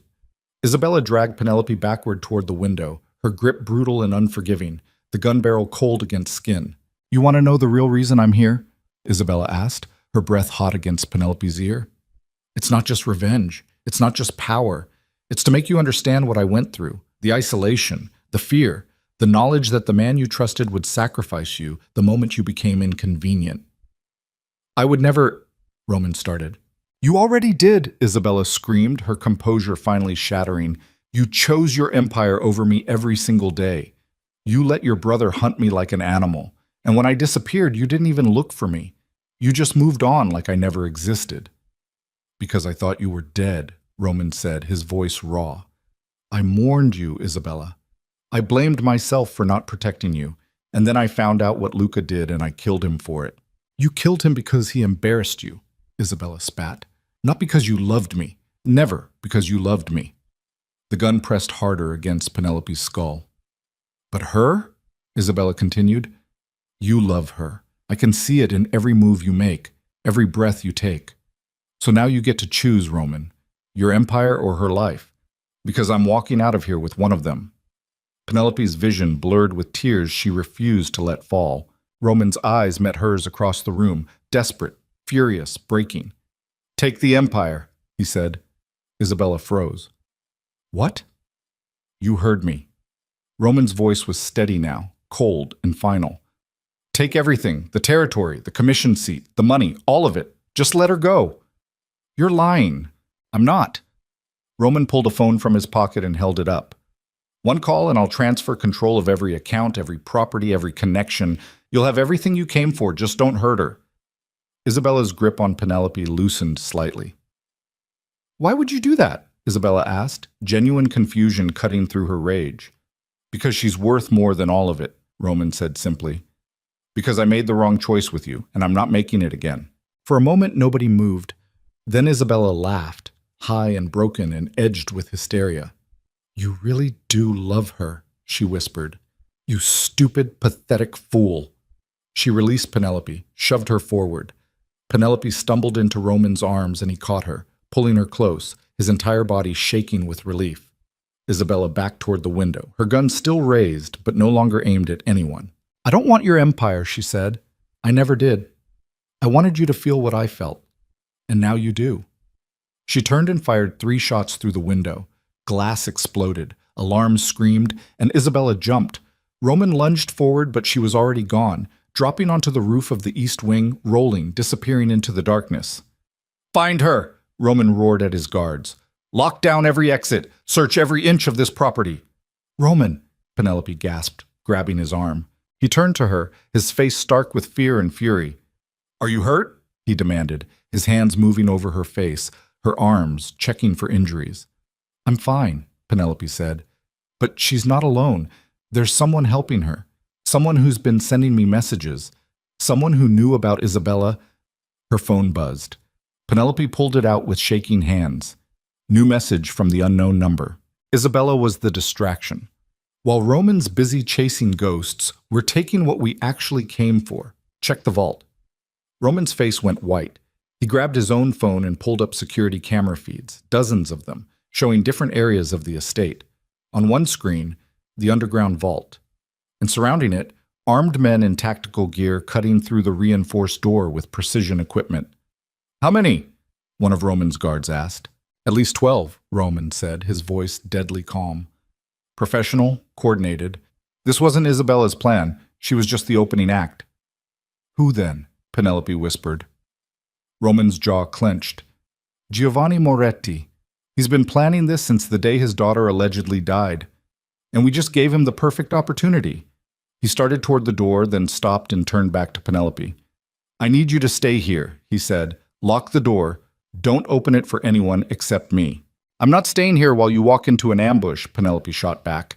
"This isn't a negotiation." "Neither is this."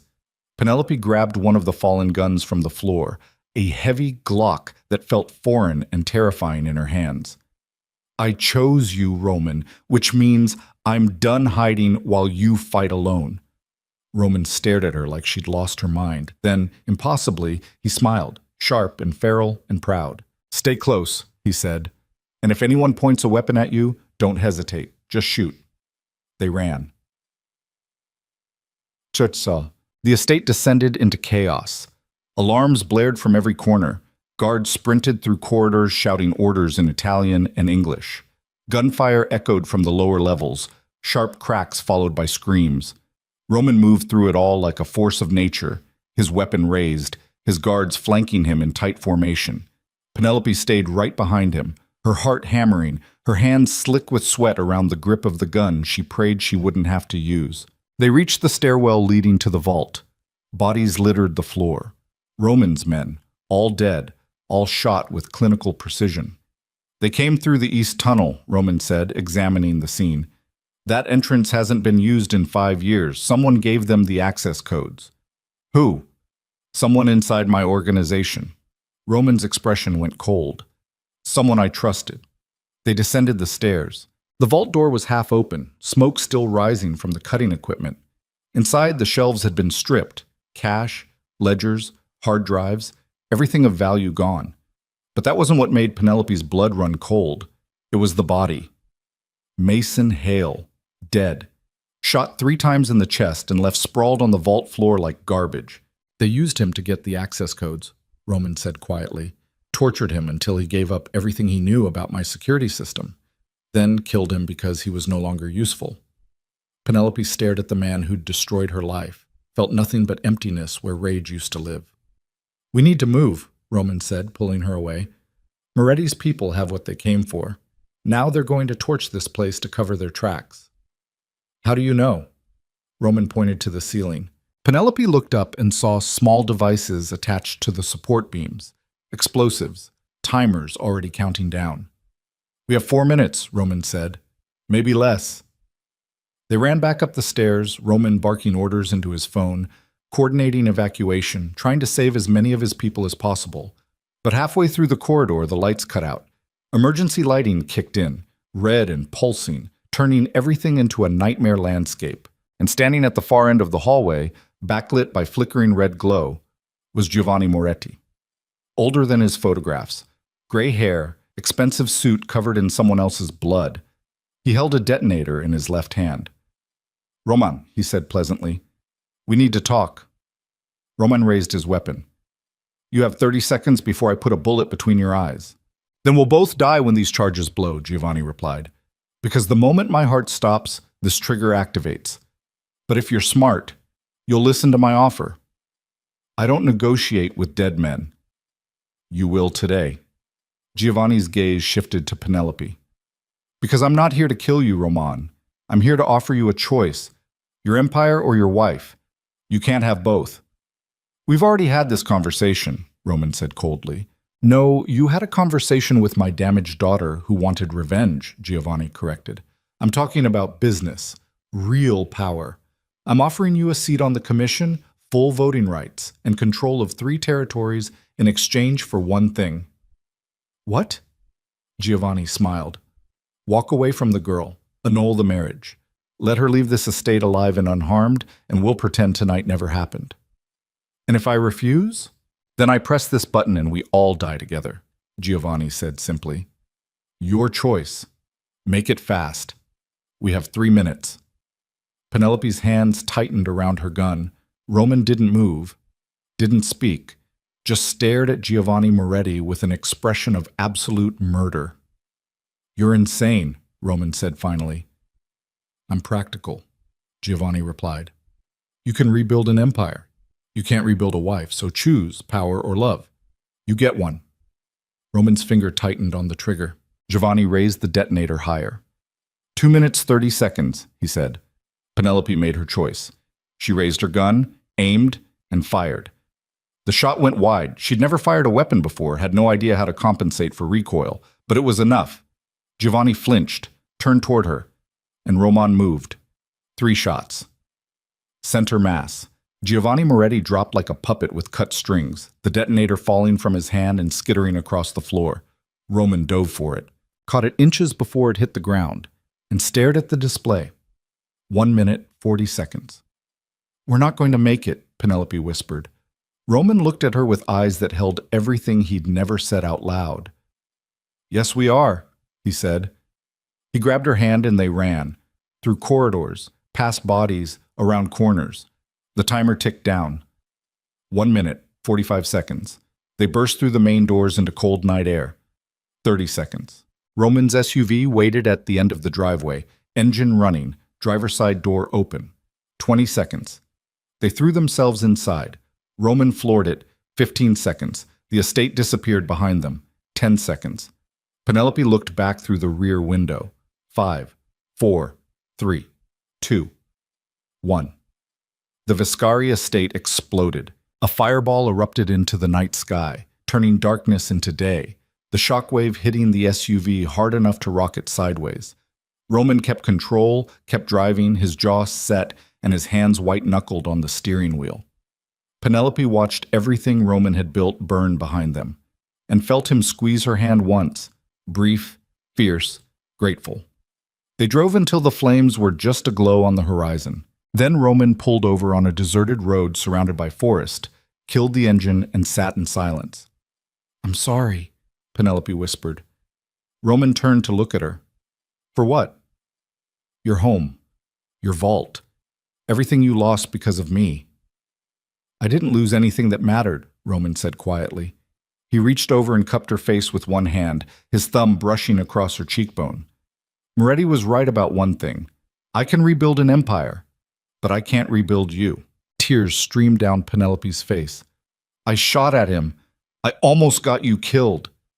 You saved my life, Roman corrected. That split-second distraction was the only opening I had. If you hadn't fired, we'd both be buried in that rubble. He leaned forward and kissed her, desperate and grateful and alive. When they broke apart, Penelope pressed her forehead against his. What now? She asked. Roman's expression hardened. Now we finish this. Moretti's dead. Isabella's in the wind. But his people are still out there. And they're going to come for us the moment they realize we survived. Then we don't wait for them, Penelope said, surprising herself with how steady her voice sounded. We hunt them first. Roman stared at her. Then he smiled, slow and dangerous and proud. Who are you? He asked softly. Your wife, Penelope said. For real this time. No contract, no arrangement, just us. Just us, Roman agreed. He started the engine, and they drove toward whatever war was waiting, together, no longer running from the darkness, but embracing it. Because Penelope Vaughn had finally stopped being the girl who hid in oversized sweaters and quiet apologies. She'd become something far more dangerous, Roman Viscari's queen, and anyone who came for them now would learn exactly what that meant.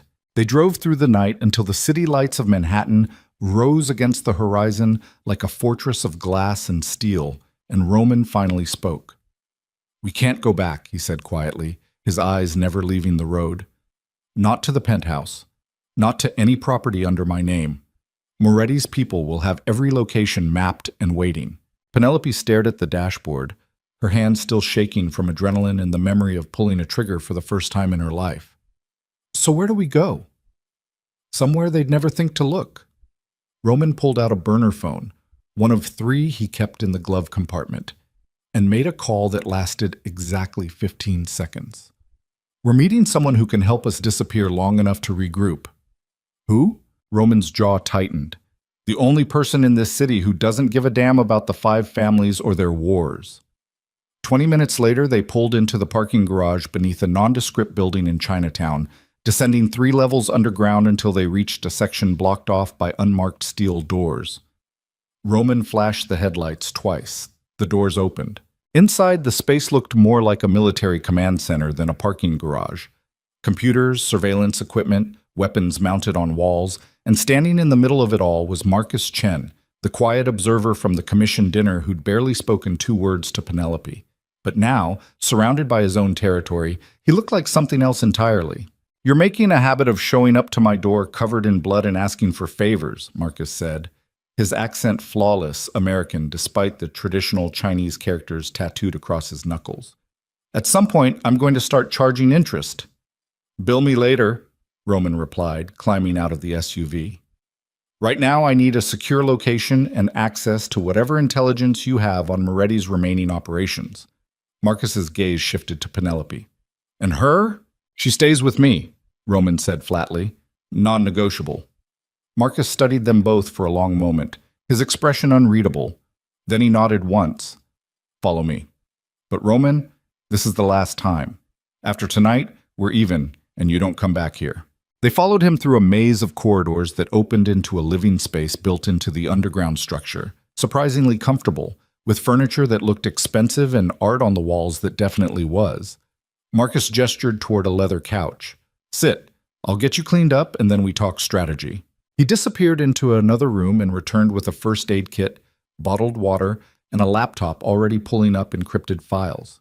Penelope sat numbly while Marcus handed Roman antiseptic wipes and gauze, watching as Roman carefully cleaned a cut above her eyebrow she hadn't even realized was bleeding. "You need stitches," Roman murmured, his touch gentle, despite the violence still radiating from every inch of him. "Later," Penelope said. "First, we figure out how to survive the next 24 hours. Marcus set the laptop on the coffee table, screen facing them. Moretti's crew scattered after the explosion. My people picked up chatter about a fallback location in Red Hook, warehouse district, heavily fortified, probably 30 armed men. "Isabella?" Roman asked. "No confirmed sightings," Marcus replied. "But she's not the problem anymore. The problem is that half the commission thinks you orchestrated tonight's attack yourself to consolidate power. The other half thinks you're already dead. Either way, your seat is up for grabs, and 3 different families are positioning to take it." Roman's expression went cold. "Let them position. I'll deal with the commission after I finish what Moretti started." "You can't fight 30 men alone," Marcus said flatly. "I'm not alone." Roman glanced at Penelope. "And I'm not fighting them. I'm going to make them an offer they'll understand." "Which is?" "Surrender or burn," Roman said simply. "I'm done playing politics. Moretti wanted a war, so that's what he's going to get. And when the smoke clears, everyone left standing is going to remember why they feared the Viscari name." Marcus leaned back in his chair, studying Roman with something that might have been respect or concern. "You realize this ends one of 2 ways. Either you win and spend the rest of your life dealing with retaliation, or you lose and they mount your head on a wall as a warning." "Then I'd better win," Roman said. Penelope's hand found his, fingers lacing together with a grip that felt like the only solid thing in a world that kept exploding around them. "We'd better win," she corrected quietly. Roman turned to look at her, and the expression on his face made her breath catch. Not love, not yet, but something rawer and more honest. Recognition, partnership, the acknowledgement that they'd crossed a line together and there was no going back. "You don't have to do this," he said. "Marcus can keep you safe here while I—" "No," Penelope interrupted. "We already had this conversation. I chose you. Which means I'm done being the girl who hides while other people fight her battles. This isn't your battle." "It became mine the moment Mason stole my name and left me to die," Penelope shot back. "It became mine when you walked into my life and gave me a reason to stop apologizing for existing. So either we do this together, or I walk out that door and handle Moretti's people myself." Roman stared at her. Then, impossibly, he smiled, sharp and feral and proud. "You're going to get yourself killed," he said. "Probably, Penelope agreed, but at least I'll die standing up. Marcus cleared his throat. As touching as this is, we're on a clock. Moretti's people are expecting retaliation, which means they're fortified, paranoid, and shooting first. You need an edge. What kind of edge? Roman asked. Marcus pulled out his phone and made a call in rapid Mandarin. When he hung up, he looked at Roman with an expression that bordered on satisfaction. I just called in a favor with the Zhao family. They've been waiting for an excuse to move against the Italians ever since Moretti tried to muscle into their territory last year. Give them 12 hours, and they'll have that warehouse surrounded. And in exchange, you owe them, Marcus said simply. Whatever they ask for, whenever they ask for it, you pay. No questions. Roman didn't hesitate. Done. Then get some rest, Marcus said, standing, because in 12 hours you're walking into a building full of people who want you dead. And I don't care how many allies you bring, some of you aren't walking out. Checked it. Penelope didn't sleep. She sat in the small bedroom Marcus had provided, staring at her hands, still shaking slightly, still carrying the phantom weight of the gun she'd fired, and tried to process everything that had happened in the last 48 hours. 3 days ago, she'd been a girl in an oversized sweater, invisible and apologizing for taking up space. Now she was a woman who'd shot at a mob boss and survived an explosion that had killed dozens. The door opened quietly. Roman stepped inside, his jacket discarded, his white shirt stained with blood and ash, exhaustion carved into every line of his face. He looked like he'd aged 10 years in one night. Can't sleep either? He asked, leaning against the doorframe. Every time I close my eyes, I see that vault, Penelope admitted. Mason's body. Giovanni pointing that detonator at us. The estate exploding. Roman crossed the room and sat beside her on the bed, close enough that their shoulders touched. That's normal. The first time you see real violence, it stays with you, changes you. How many times have you seen it? Too many to count, Roman said quietly. I stopped keeping track after Luca. They sat in silence for a moment, the weight of everything unsaid pressing down like gravity. Do you regret it? Penelope asked. Killing your brother? Roman was quiet for a long time. I regret that it had to happen. I regret that he forced my hand, but no, I don't regret pulling the trigger, because if I hadn't, he would have killed someone else eventually, someone who didn't deserve it. Like Isabella. Like Isabella, Roman agreed, and maybe like you. Penelope turned to look at him, really look at him. This man who'd bought her debt and transformed her life, who'd killed for her and nearly died for her, who looked at her like she was worth more than empires. I'm not afraid of you, she said. You should be, Roman replied. I'm a monster, Penelope. I've done things that would keep you awake for weeks if you knew the details. And tomorrow, I'm going to do worse. Then we'll be monsters together, Penelope said simply. Roman's hand found hers in the darkness, fingers intertwining with a grip that felt like a promise and a warning all at once. I never told you this, he said quietly, but the night you crashed into my lounge, I was planning to leave New York. Sell everything, disappear, start over somewhere nobody knew the Viscari name. I was tired, done with the wars and the betrayals and the endless fight to maintain power. What changed? You did, Roman said. You looked at me like I was a person instead of a weapon. And for the first time in 10 years, I remembered what it felt like to want something more than survival. Penelope's throat tightened. What did you want?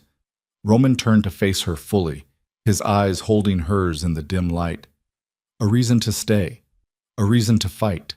Something worth protecting that wasn't just territory or reputation. He reached up and traced the line of her jaw with his thumb, the touch gentle despite the violence he carried in every other part of his body. I found that reason, he said, even if it means burning down everything I've built to keep her safe. Penelope's hands moved to his face, pulling him closer until their foreheads touched. I don't want you to burn down your empire for me. Too late, Roman whispered. Already done. He kissed her then, not with the desperate possession of someone claiming property, but with the raw honesty of someone who'd finally stopped lying to himself about what he wanted. And Penelope kissed him back, pouring everything she couldn't say into the contact, all the fear and gratitude and terrifying hope that maybe, somehow, they could survive this together. When they finally broke apart, both breathing hard, Roman pressed his face against her neck. "If something happens tomorrow," he said quietly, "if I don't make it out—" "Don't," Penelope interrupted. "Don't say it, because we're both walking out of that warehouse, and then we're going to figure out what happens next." Roman pulled back enough to look at her. "You really believe that?" "I have to," Penelope said, "because the alternative is unacceptable." They held each other in the darkness until exhaustion finally dragged them under, two people who'd survived hell and were about to walk back into it by choice. 12 hours later, they stood outside a warehouse in Red Hook as the sun bled orange across the East River. Roman wore tactical gear borrowed from Marcus's armory, a bulletproof vest visible beneath his jacket, weapons holstered at his hip and ankle. Penelope wore similar equipment, though the vest felt too heavy and the gun at her side felt like a foreign object she still didn't know how to use properly. Around them, 20 men from the Zhao family moved into position, silent, professional, deadly. Marcus stood beside Roman, speaking in low tones. "My people confirmed 32 hostiles inside. 2 on the roof, 4 at ground-level exits, the rest clustered in the main floor. They're expecting an assault, but they're not expecting this level of coordination." "What about Isabella?" Roman asked. "No sign of her," Marcus said. "Either she's not with them or she's already gone to ground somewhere else." Roman nodded once, his expression unreadable. Then he turned to Penelope. "Last chance to stay in the car." "Not a chance," Penelope said, checking her weapon the way Marcus had taught her an hour ago. Magazine, chamber, safety. Her hands didn't shake anymore. Roman studied her for a moment, then leaned in and kissed her forehead. "Stay behind me. Don't take unnecessary risks. And if I tell you to run, you run. Understood?" "Understood," Penelope lied. Roman knew it was a lie. She could see it in his eyes, but he didn't argue. Marcus gave the signal. The assault began. The warehouse doors exploded inward with controlled charges that sent wood and metal flying like shrapnel. Zhao family soldiers poured through the openings with military precision, weapons raised, moving in coordinated teams that swept through the ground floor with brutal efficiency. Gunfire erupted immediately. Roman moved through the chaos like he'd been born for it, his weapon an extension of his body, each shot precise and lethal.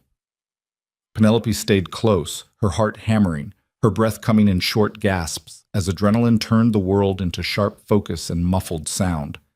A man appeared from behind a shipping container, weapon raised. Penelope fired. The recoil jarred her arms, but the shot hit, center mass, exactly where Marcus had taught her, and the man went down. Roman glanced back at her, surprise flickering across his face before he turned back to the fight. They pushed deeper into the warehouse. Bodies littered the floor, some Moretti's people, some Zhao soldiers, all casualties of a war that had been building for years and finally erupted into violence that would reshape the city's underworld. Then Penelope saw her. Isabella, standing on a catwalk 20 feet above the main floor, her weapon trained on Roman's back. "Roman!" Penelope screamed. He turned. Too slow. Isabella fired. The bullet caught Roman in the shoulder, spinning him sideways, blood spraying across concrete. Penelope didn't think. She raised her weapon and fired 3 times. The first shot went wide. The second hit Isabella in the leg. The third caught her in the chest.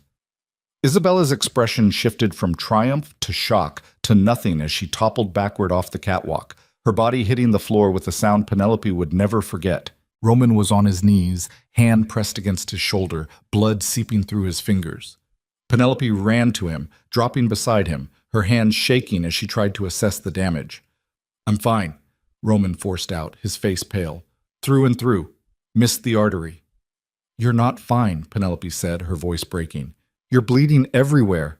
"Penelope." Roman grabbed her wrist with his good hand, forcing her to look at him. "I'm fine. We need to move." Around them, the gunfire was dying down. Zhao soldiers calling out clear zones, securing the building, dragging survivors into the center of the floor. Marcus appeared beside them, his expression grim. "We've got 12 surrenders. The rest are dead or scattered, but we need to leave before NYPD shows up." Roman nodded, letting Marcus and Penelope help him to his feet. Blood dripped down his arm, staining his tactical vest, but he stayed upright through sheer will. They made their way to Isabella's body. She was still breathing, barely, blood bubbling at her lips, her eyes unfocused. Roman knelt beside her, his expression empty. "I never wanted this," Isabella whispered, her voice wet and broken.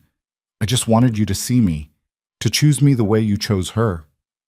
"I know," Roman said quietly. "Did you ever love me? Even a little?" Roman was silent for a long moment. "No, I'm sorry, but no." Isabella's laugh turned into a cough that sprayed blood across the concrete. "At least you're honest now." Her eyes found Penelope. "Take care of him. He'll destroy himself if you let him." Then she stopped breathing. Penelope stared at the woman who'd terrorized her, who'd pointed a gun at her head, who'd set in motion the events that had killed dozens and nearly destroyed everything, and all she felt was exhausted. Roman stood slowly, Marcus supporting his injured side. "We need to go. Now." They left the warehouse as sirens wailed in the distance, climbing into vehicles that scattered in 6 different directions, disappearing into the city before the police could lock down the area. 2 weeks later, Penelope stood on the balcony of a safe house in Brooklyn, watching the sun set over Manhattan's skyline. Roman's shoulder was healing slowly.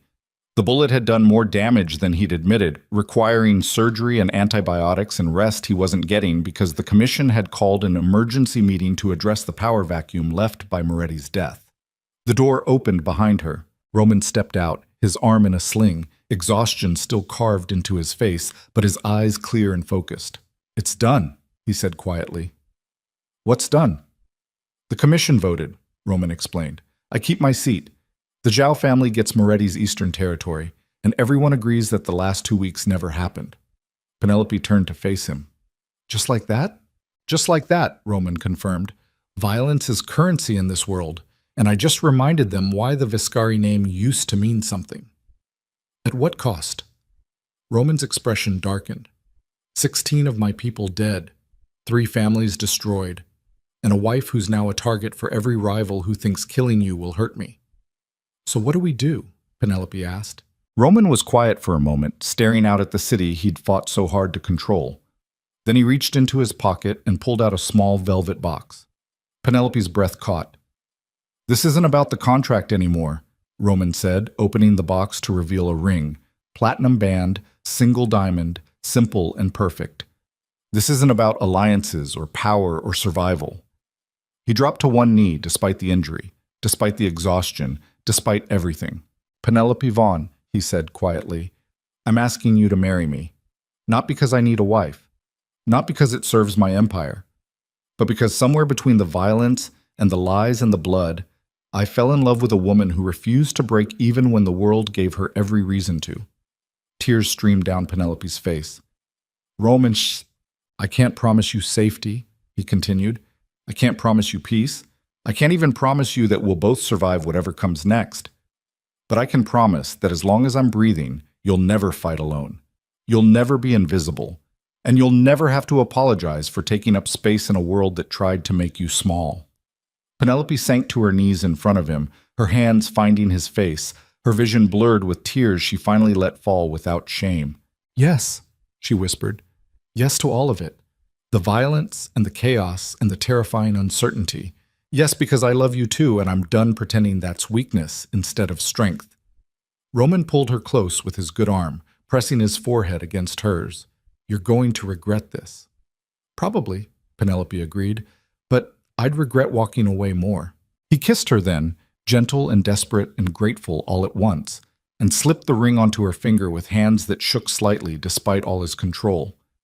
When they broke apart, both of them kneeling on a balcony in Brooklyn as the sun set over a city that had tried to kill them, Penelope realized something profound. She'd spent 28 years hiding inside oversized sweaters and quiet apologies, carrying the weight of other people's cruelty and her own endless insecurity. But somewhere between running for her life and crashing into a mob boss's lounge, between signing a contract and burning it, between pulling a trigger and watching an empire explode, she'd become someone else entirely. Not perfect, not polished, not the Mafia princess the commission expected or the soft target her enemies assumed. She'd become Penelope Viscari, strong, scarred, unbreakable. A woman who'd survived hell and came out the other side fierce instead of shattered. But 6 months later, Penelope stood beside Roman at the official commission ceremony overlooking the Manhattan skyline, no longer wearing shapeless clothes that hid her curves or bowing her shoulders to make herself smaller. She wore a crimson dress that celebrated every inch of her body, diamonds glittering at her throat and wrists, her head held high as the 5 families, now down to 4 after Moretti's fall, acknowledged her as Roman's legitimate wife. The underworld feared her now almost as much as they feared her husband, not because she was cruel, not because she was violent, but because she'd walked through fire beside Roman Viscari and refused to burn. Together, they'd rebuilt his empire stronger than before, eliminating the corrupt alliances that had threatened them from within. Roman's organization was leaner now, more focused, and loyal in ways it had never been when fear was the only currency. As for Mason Hale and Isabella Moretti, their names had faded into whispered rumors, cautionary tales told among criminals foolish enough to betray the Viscari family. But Penelope didn't think about revenge anymore. She'd found something far more valuable. Standing beside Roman on a rooftop overlooking the city they'd fought to keep, Penelope finally understood what it meant to be chosen. Not because she fit someone's ideal, not because she was convenient or useful or met some arbitrary standard, but because she was herself, flawed and fierce, and worth everything. Roman's hand found hers, fingers lacing together with the comfortable intimacy of 2 people who'd survived war together. "Regret it yet?" he asked quietly, his voice carrying just a hint of amusement. Penelope looked at him, this dangerous, complicated man who'd given her freedom by teaching her how to fight, and smiled. "Not even a little," she said, because in the heart of the darkness, the invisible woman had become a queen, and she'd learned that survival wasn't about hiding or apologizing or making yourself small enough to avoid notice. Survival was about standing up, fighting back, and refusing to let anyone ever make you feel worthless again. The city stretched out before them, brutal and beautiful in theirs, and Penelope Viscari stood beside her husband knowing that whatever came next, they would face it together. Not as master and contract, not as convenience and arrangement, but as equals who'd chosen each other in the wreckage and built something real from the ruins. And that was worth more than any empire.